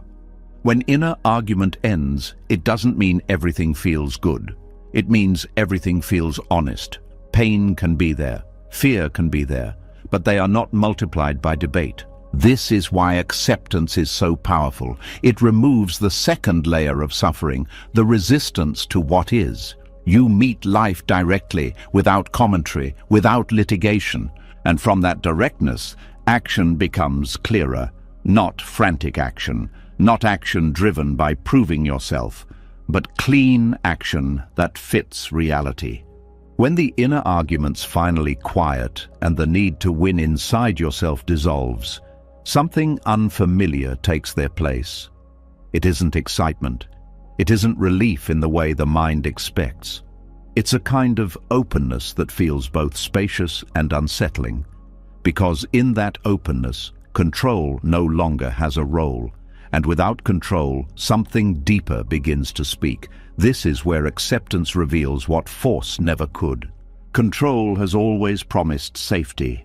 If you plan enough, fix enough, adjust enough, life will cooperate. That promise is seductive because it offers certainty in an uncertain world. But control only ever works on the surface. It rearranges appearances. It manages symptoms. It creates short-term order while quietly feeding long-term exhaustion. Acceptance teaches a different intelligence, one that does not come from effort but from alignment. When manipulation stops, reality becomes clearer, not kinder, not easier, clearer. You start to see how things actually function instead of how you wish they would. This clarity is uncomfortable at first because it removes illusion. But illusion always costs energy. Clarity returns it. Control tries to bend reality to match preference. Acceptance listens to reality to understand its direction. There is a deep intelligence in life that cannot be accessed through force. It only reveals itself when you stop interfering. Much like water that becomes clear when left undisturbed, the mind reveals insight when it is not constantly stirred by fixing and forcing. Control believes problems are enemies. Acceptance sees problems as information. When you try to control an experience, you narrow perception. You focus on one outcome, one solution, one version of how things should be. This narrowing blinds you to alternatives. Acceptance widens perception. You see more variables, more options, more nuance. Solutions appear that control could never imagine. Control operates from fear, fear of loss, fear of failure, fear of uncertainty. Acceptance operates from trust. Not blind trust, but trust in the capacity to respond. Trust that you don't need to dominate life to participate in it. This trust changes everything. When you stop forcing change, you begin to notice timing. Control ignores timing. It pushes regardless of readiness. Acceptance respects timing. It senses when action will land and when it will create resistance. This sensitivity is not passive, it is intelligent. Acceptance teaches you when to act and when to wait.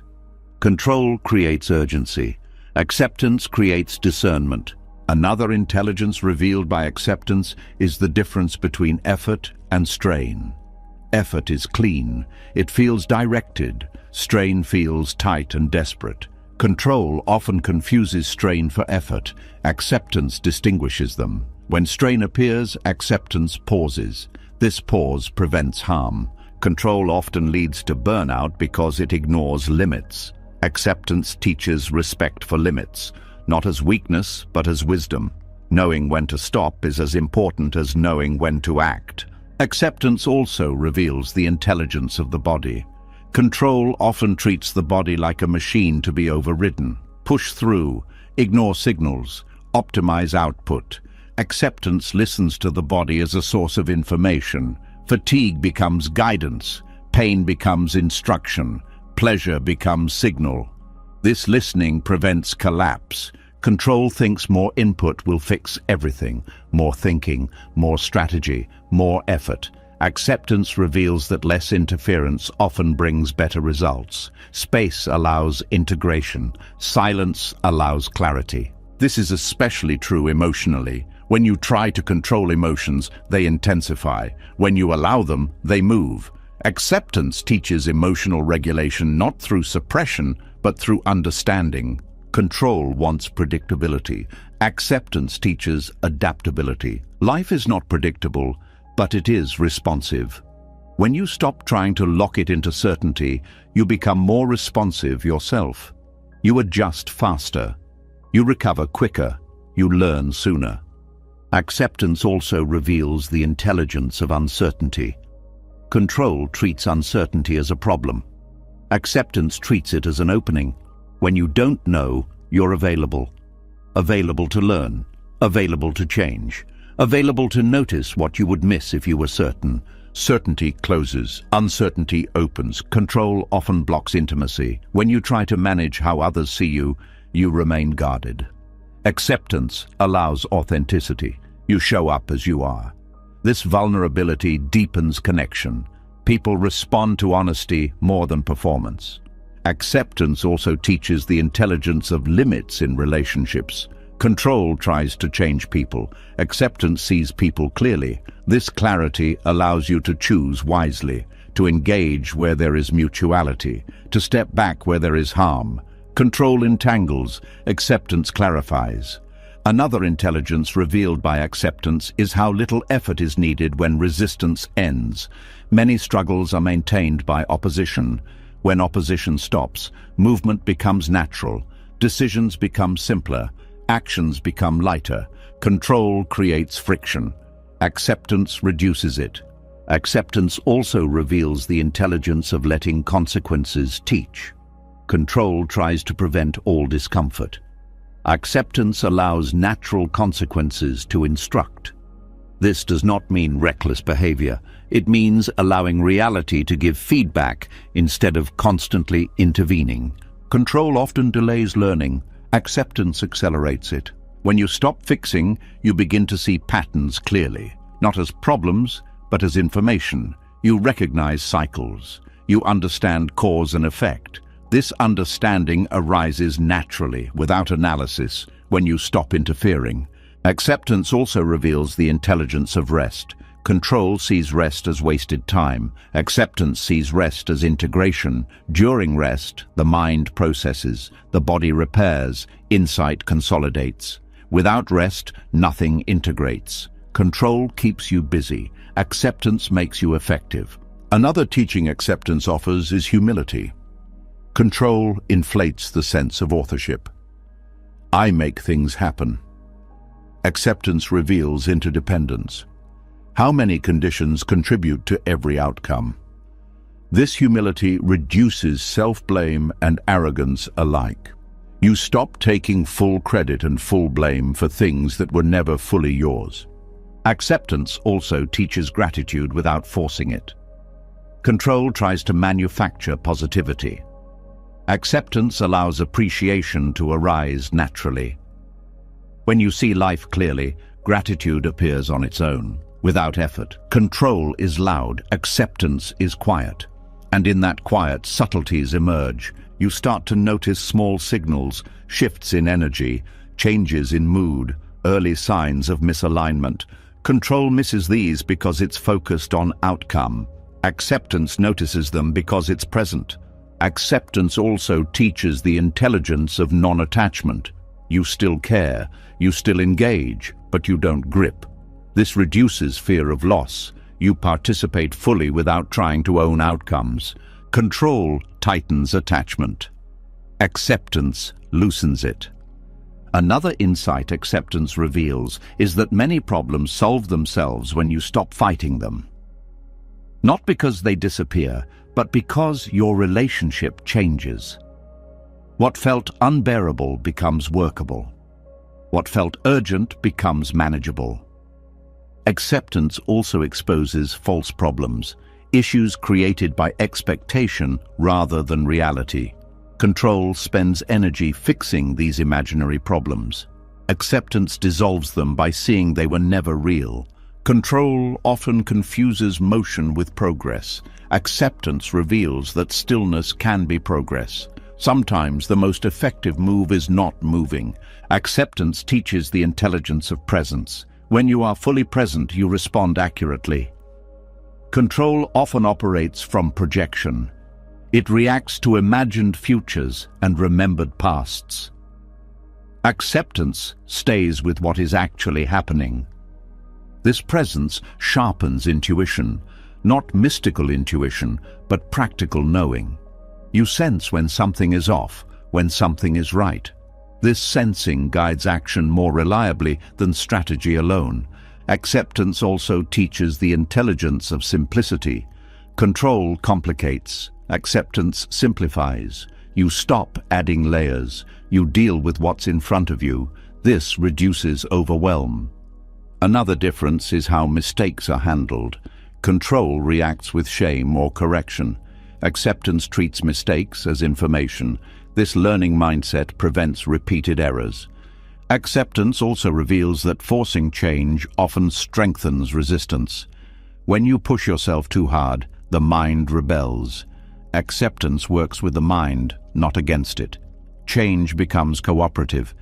Control tries to dominate life. Acceptance collaborates with it. This collaboration does not mean surrendering agency. It means using agency wisely. You act where action helps. You let go where letting go helps. This balance is intelligence. Acceptance also teaches that peace is not the absence of challenge. It is the absence of unnecessary struggle. Control adds struggle. Acceptance removes it. When manipulation stops, you feel more alive. Not because life is perfect, but because energy is no longer wasted on fighting reality. Acceptance teaches you that life has its own momentum. When you align with it, things flow more smoothly. When you resist it, friction increases. This doesn't mean life becomes predictable. It means you become adaptable.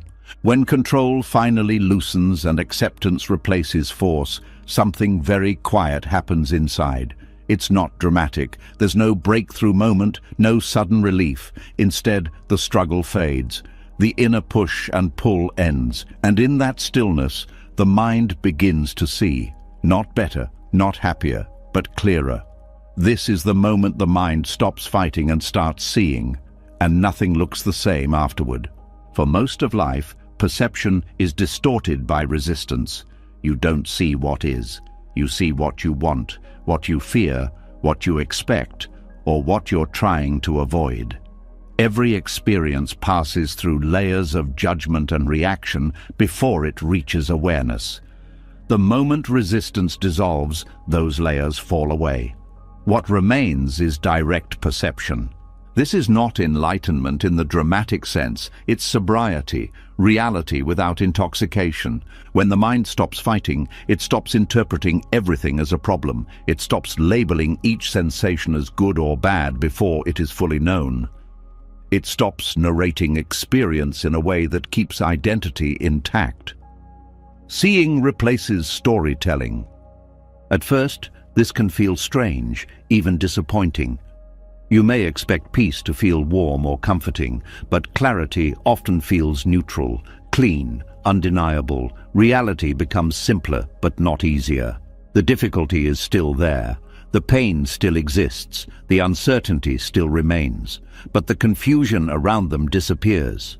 Confusion is what resistance creates. Clarity is what acceptance reveals. When resistance dissolves, perception sharpens because attention is no longer split. Before, part of the mind was fighting, another part was defending, another part was planning escape. Now attention gathers. It rests in what is happening. This unified attention sees details that were always present but never noticed. You begin to notice subtle sensations in the body, micro-tensions, softening, the exact texture of emotion, the difference between fear and anticipation, between sadness and fatigue. These distinctions matter because they change how you respond. When perception sharpens, reaction slows. You no longer confuse sensation with threat. A tight chest is no longer immediately interpreted as danger. A heavy mood is no longer treated as failure. Seeing breaks automatic reaction. The mind also stops projecting as much. Before, you were often seeing the future through fear or hope, or the present through memory. When resistance ends, projection weakens. You see what is in front of you, not what you think it means. This doesn't make life easier. In fact, it can make certain truths harder to avoid. You see clearly when something is ending. You see when effort is no longer aligned. You see when a relationship is unhealthy. You see when you are exhausted. Clarity removes comforting illusions, but clarity also removes unnecessary suffering. When perception sharpens, you notice how much pain was being added by thought. Not pain itself, but commentary. The "this shouldn't be happening," the "what if this never ends," the "why am I like this?" When these thoughts fall away, experience becomes more manageable, even if it remains difficult. Seeing also reveals that many struggles were never about the situation. They were about resistance to the situation. The mind was fighting a version of reality that no longer existed or never did. Once the fight ends, energy returns. Another change is how you experience time. When resistance is present, time feels heavy or rushed. You want the moment to end, or you want to get somewhere else. When resistance dissolves, time becomes neutral. Moments unfold without pressure. You are no longer pushing the present away or pulling the future toward you. This changes how patience feels. It's no longer an effort, it's simply the absence of urgency. Perception also becomes more accurate emotionally. You stop exaggerating, you stop minimizing, you feel what you feel without turning it into identity. Sadness is sadness, fear is fear. They are no longer evidence of failure or signs of regression. They are states passing through awareness. When the mind stops fighting, it stops defending self-image. This is crucial. Defense distorts perception. You see criticism as attack. You see feedback as threat. You see uncertainty as danger. Without defense, you see information instead of insult. This makes learning possible. Seeing clearly also reveals cause and effect more honestly. You notice how certain thoughts lead to tension, how certain habits lead to fatigue, how certain boundaries restore energy. This understanding doesn't come from analysis. It comes from observation without interference. Reality becomes simpler because you stop adding layers. You stop making everything about you, about your worth, about your story, about your future. Things are allowed to be what they are. Simple does not mean pleasant. It means direct. When perception sharpens, you also notice how little control you actually have. This is not discouraging. It's freeing. You stop trying to manage what cannot be managed. You focus on what you can actually respond to. This reduces anxiety. You also notice how rarely life demands a dramatic response. Most moments require simple presence, listening, resting, speaking honestly, letting go. Resistance made everything feel urgent. Seeing reveals that urgency was mostly imagined. Another shift happens in how you experience other people. When resistance dissolves, you stop seeing others through your projections. You see their behavior more clearly without personalizing everything. This doesn't mean you excuse harm. It means you respond appropriately instead of reactively. You also become more aware of your own motivations. You notice when actions come from fear instead of clarity, from obligation instead of choice. This awareness allows adjustment without self-attack. Seeing also simplifies decision-making. When you are no longer fighting reality, decisions are based on what is actually happening, not what you wish were happening. This may lead to difficult choices, but they are cleaner. Less regret, less confusion. Perception sharpens in the body as well. You notice when you are tired before collapse, when you are tense before pain, when you are overwhelmed before shutdown. This early awareness allows care instead of damage. When the mind stops fighting, it also stops fantasizing as much. Fantasy is often a refuge from discomfort. Seeing brings you back to the present, which can feel less exciting but more real. Over time, this reality becomes rich in a quieter way. You begin to notice small things: sounds, light, movement, breath. These were always there, but resistance pulled attention away. Seeing returns attention to life as it is lived. Another important change is how mistakes are perceived. Without resistance, mistakes are no longer personal failures. They are information. You adjust without shame. This makes growth continuous rather than episodic. Seeing also reveals how much suffering came from expectations. Expectations about how fast you should heal, how others should behave, how life should unfold. When these expectations dissolve, reality becomes more workable. This does not mean you have no preferences. It means preferences no longer dictate your emotional state. When perception sharpens, you also become aware of subtle joy, not excitement, not pleasure, but a sense of okayness that exists even alongside pain. This joy is not dependent on circumstances. It arises from alignment with reality. Reality becomes simpler because you stop asking it to be something else. Seeing also makes grief cleaner. When loss occurs, you feel it fully without resistance. The pain is sharp, but it is not prolonged by denial. Grief moves through rather than getting stuck. You also become more honest with yourself and others. Without defense, there is less need to lie or perform. Honesty simplifies relationships. You say less, but mean more. The mind stopping its fight also reveals a deeper intelligence at work. Not personal intelligence, not strategic intelligence, but the intelligence of awareness itself, the ability to know what is happening without distortion. This intelligence does not solve all problems. It changes how problems are met. You stop escalating them mentally. You meet them proportionally. Seeing also removes a sense of victimhood, not by denying harm, but by removing the belief that life is happening to you personally. Life is happening. You are part of it. This perspective reduces bitterness. Another effect is reduced mental noise. Thoughts still arise, but they are not sticky. You don't chase them. You don't wrestle with them. They pass. Silence increases naturally. In that silence, perception becomes more refined. You notice intention before action, emotion before reaction. This gives you choice. Reality becomes simpler because it is no longer filtered through constant interpretation. This simplicity does not make life painless. It makes it navigable. When the mind stops fighting, it also stops seeking constant reassurance. You don't need life to prove anything. You don't need guarantees. You meet what comes. This meeting creates confidence, not bravado, quiet confidence. The confidence that comes from knowing you can see clearly and respond. Seeing also changes how you experience uncertainty. It becomes less threatening. You stop filling unknowns with fear. You let them be unknown. This reduces anxiety dramatically.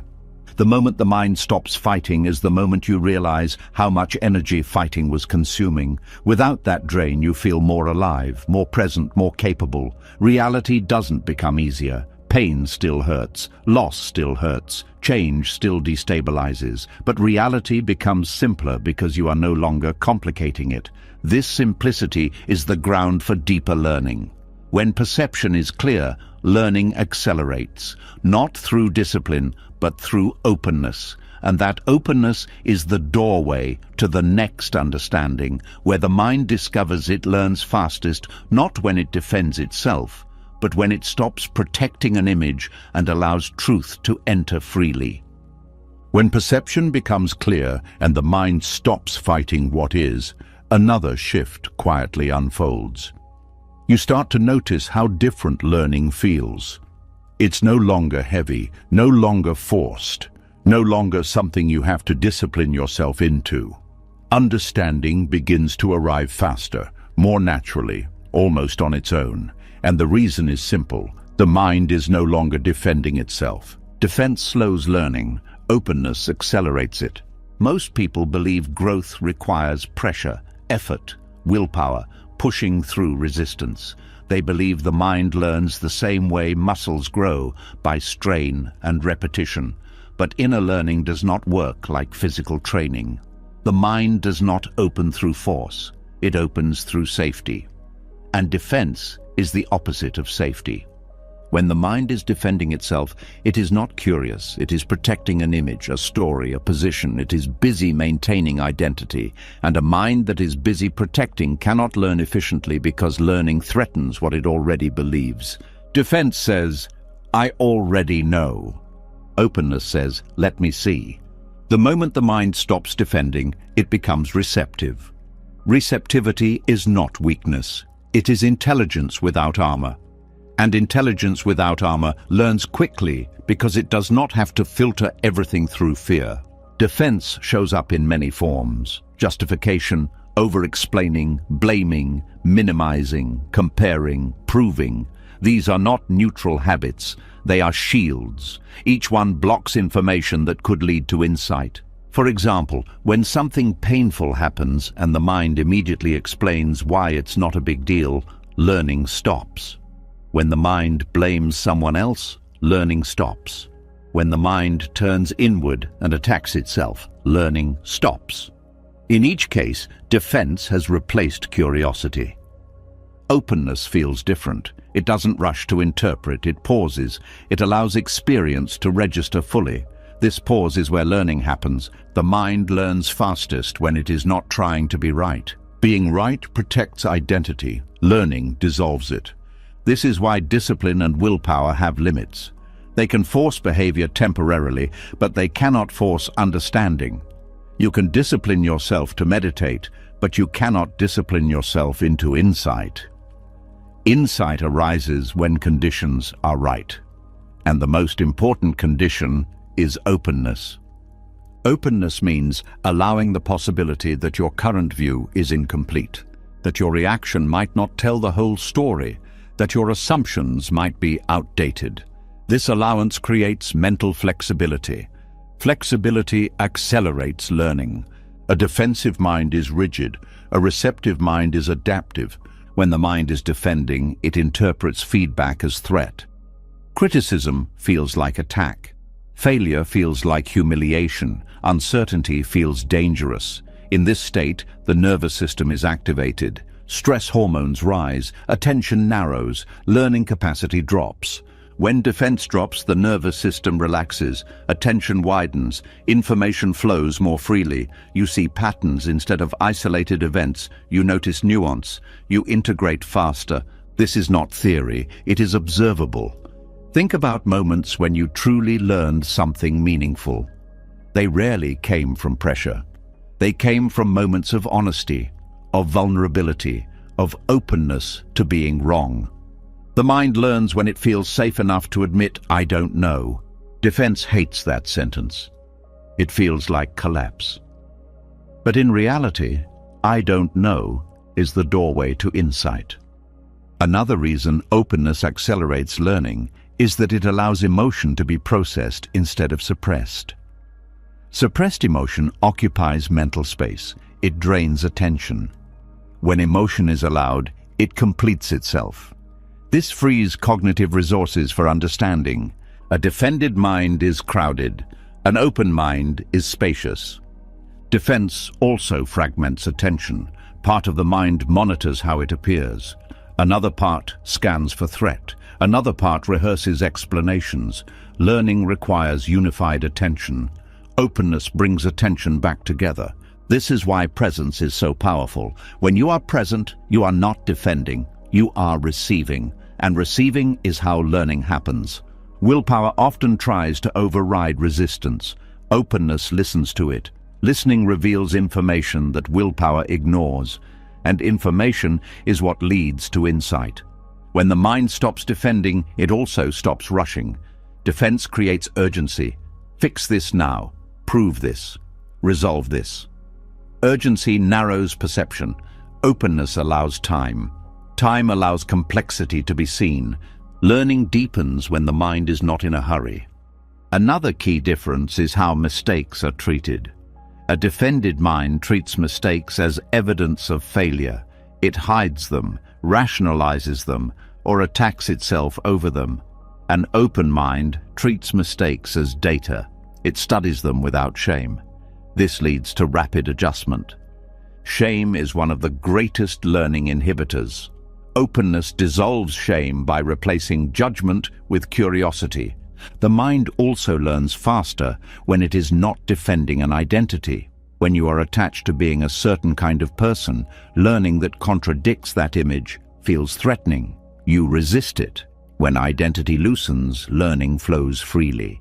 This is why beginners often learn faster than experts. Beginners have less to defend. They are open. Experts sometimes cling to what they know. This clinging slows learning. Openness returns you to beginner's mind. Another aspect is how the mind relates to discomfort. Defense tries to eliminate discomfort quickly. Openness allows discomfort long enough to understand it. This understanding prevents repetition. You learn once instead of suffering repeatedly. A defended mind avoids discomfort. An open mind learns from it. Defense also creates selective perception. You only notice information that supports your existing beliefs. Contradictory information is dismissed. Openness allows all information in. This creates a more accurate understanding of reality. Accuracy matters. You cannot learn effectively from a distorted view. When openness replaces defense, the mind becomes more honest. It sees what is actually happening instead of what it wishes were happening. Honesty accelerates learning because it removes confusion. Defense confuses. Openness clarifies. Another reason learning speeds up is that openness allows integration. Insights are not isolated. They connect to other experiences. They change behavior organically. You don't have to remember to apply them. They become part of how you see. This integration is what makes learning durable. Willpower can create temporary change. Openness creates permanent change. Defense also drains energy. Maintaining a position requires effort. Openness relaxes effort. That energy becomes available for perception. You notice more because you are not busy holding a stance. Learning thrives in relaxed attention. There is also a difference in emotional tone. Defense is tense. Openness is calm. Calm does not mean passive. It means clear. Clarity is fertile ground for insight. When the mind is calm, it can hold complexity. It can see multiple factors at once. It can tolerate ambiguity. This allows deeper understanding. Defense simplifies reality in the wrong way. It reduces everything to threat or safety. Openness simplifies reality in the right way. It removes unnecessary layers and sees what matters. Another shift is how the mind responds to uncertainty. Defense treats uncertainty as danger. Openness treats it as space. Space allows learning to unfold. Many insights arise not because you found the answer, but because you stopped insisting on one. Defense also interferes with memory. When you are defensive, you remember selectively. Openness allows memory to reorganize. Past experiences are reinterpreted in light of new understanding. This is learning at depth. Openness also changes how you listen to others. You are no longer listening to respond or defend. You are listening to understand. This expands perspective. Learning becomes relational instead of isolated. Defense creates walls. Openness creates bridges. Another important factor is humility. Openness requires humility, not humiliation. Humility is realism about your limits.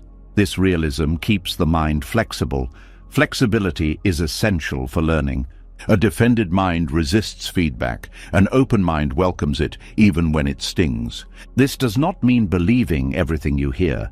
It means considering it honestly before rejecting or accepting. That consideration is where learning happens. Openness also accelerates learning because it allows rest. A tired mind learns poorly. Defense is exhausting. Openness reduces inattention. Rest restores learning capacity. There is also a biological aspect. When defense drops, the body shifts out of fight or flight. Blood flow returns to areas of the brain responsible for integration and insight. This is not metaphorical. It is physiological. Openness literally changes how the brain functions. Discipline can keep you going when motivation is low, but it cannot create insight. Insight arises when the mind feels safe enough to relax into truth. Defense is fear-based. Openness is curiosity-based. Curiosity is one of the fastest learning accelerators. It keeps attention engaged without tension. It invites exploration instead of forcing answers. When curiosity replaces defense, questions change. Instead of, how do I get rid of this? The question becomes, what is this showing me? That shift alone transforms suffering into learning. Openness also shortens learning cycles. Instead of repeating the same lesson through pain, you learn it once through awareness. This saves time and energy. Defense delays learning by turning lessons into battles. When the mind stops defending, it also stops needing to be perfect. Perfectionism is a form of defense. It prevents experimentation. Openness allows trial and error. Error is essential to learning. Another shift is how you relate to success. A defended mind clings to success and fears losing it. An open mind enjoys success without attachment. This keeps learning alive even when things go well. Defense wants stability. Openness accepts change. Learning is change. When openness becomes your default stance, life becomes your teacher instead of your opponent. Every experience contains information. You are no longer filtering it through fear. You receive it directly. This is why openness accelerates insight more than discipline or willpower. It removes the barriers that slow learning down. You've just walked through something most people spend their entire lives running from. You saw that resistance is not strength, that pain is not the enemy, and that suffering is not random. You saw how discomfort carries intelligence, how patterns repeat until they're understood, how control blinds while acceptance reveals, and how peace doesn't arrive by winning battles inside your mind, but by laying the weapons down. What you stop resisting doesn't disappear. It speaks, it teaches. And when you finally listen, life becomes simpler, clearer, and far more honest. Acceptance is not giving up. It's waking up. It's the moment you stop arguing with reality and start learning from it. And once that happens, nothing you go through is wasted. Every moment becomes instruction. Every struggle becomes guidance. Every breath becomes part of the path. If something in this message resonated with you, leave a comment and write, "I'm ready to listen." It helps this wisdom reach others who are still fighting what could be teaching them. And if you want more teachings like this, calm, deep, and grounded in truth, subscribe to the channel and stay with us. The path doesn't end here. It gets clearer. What you stop resisting begins to teach you.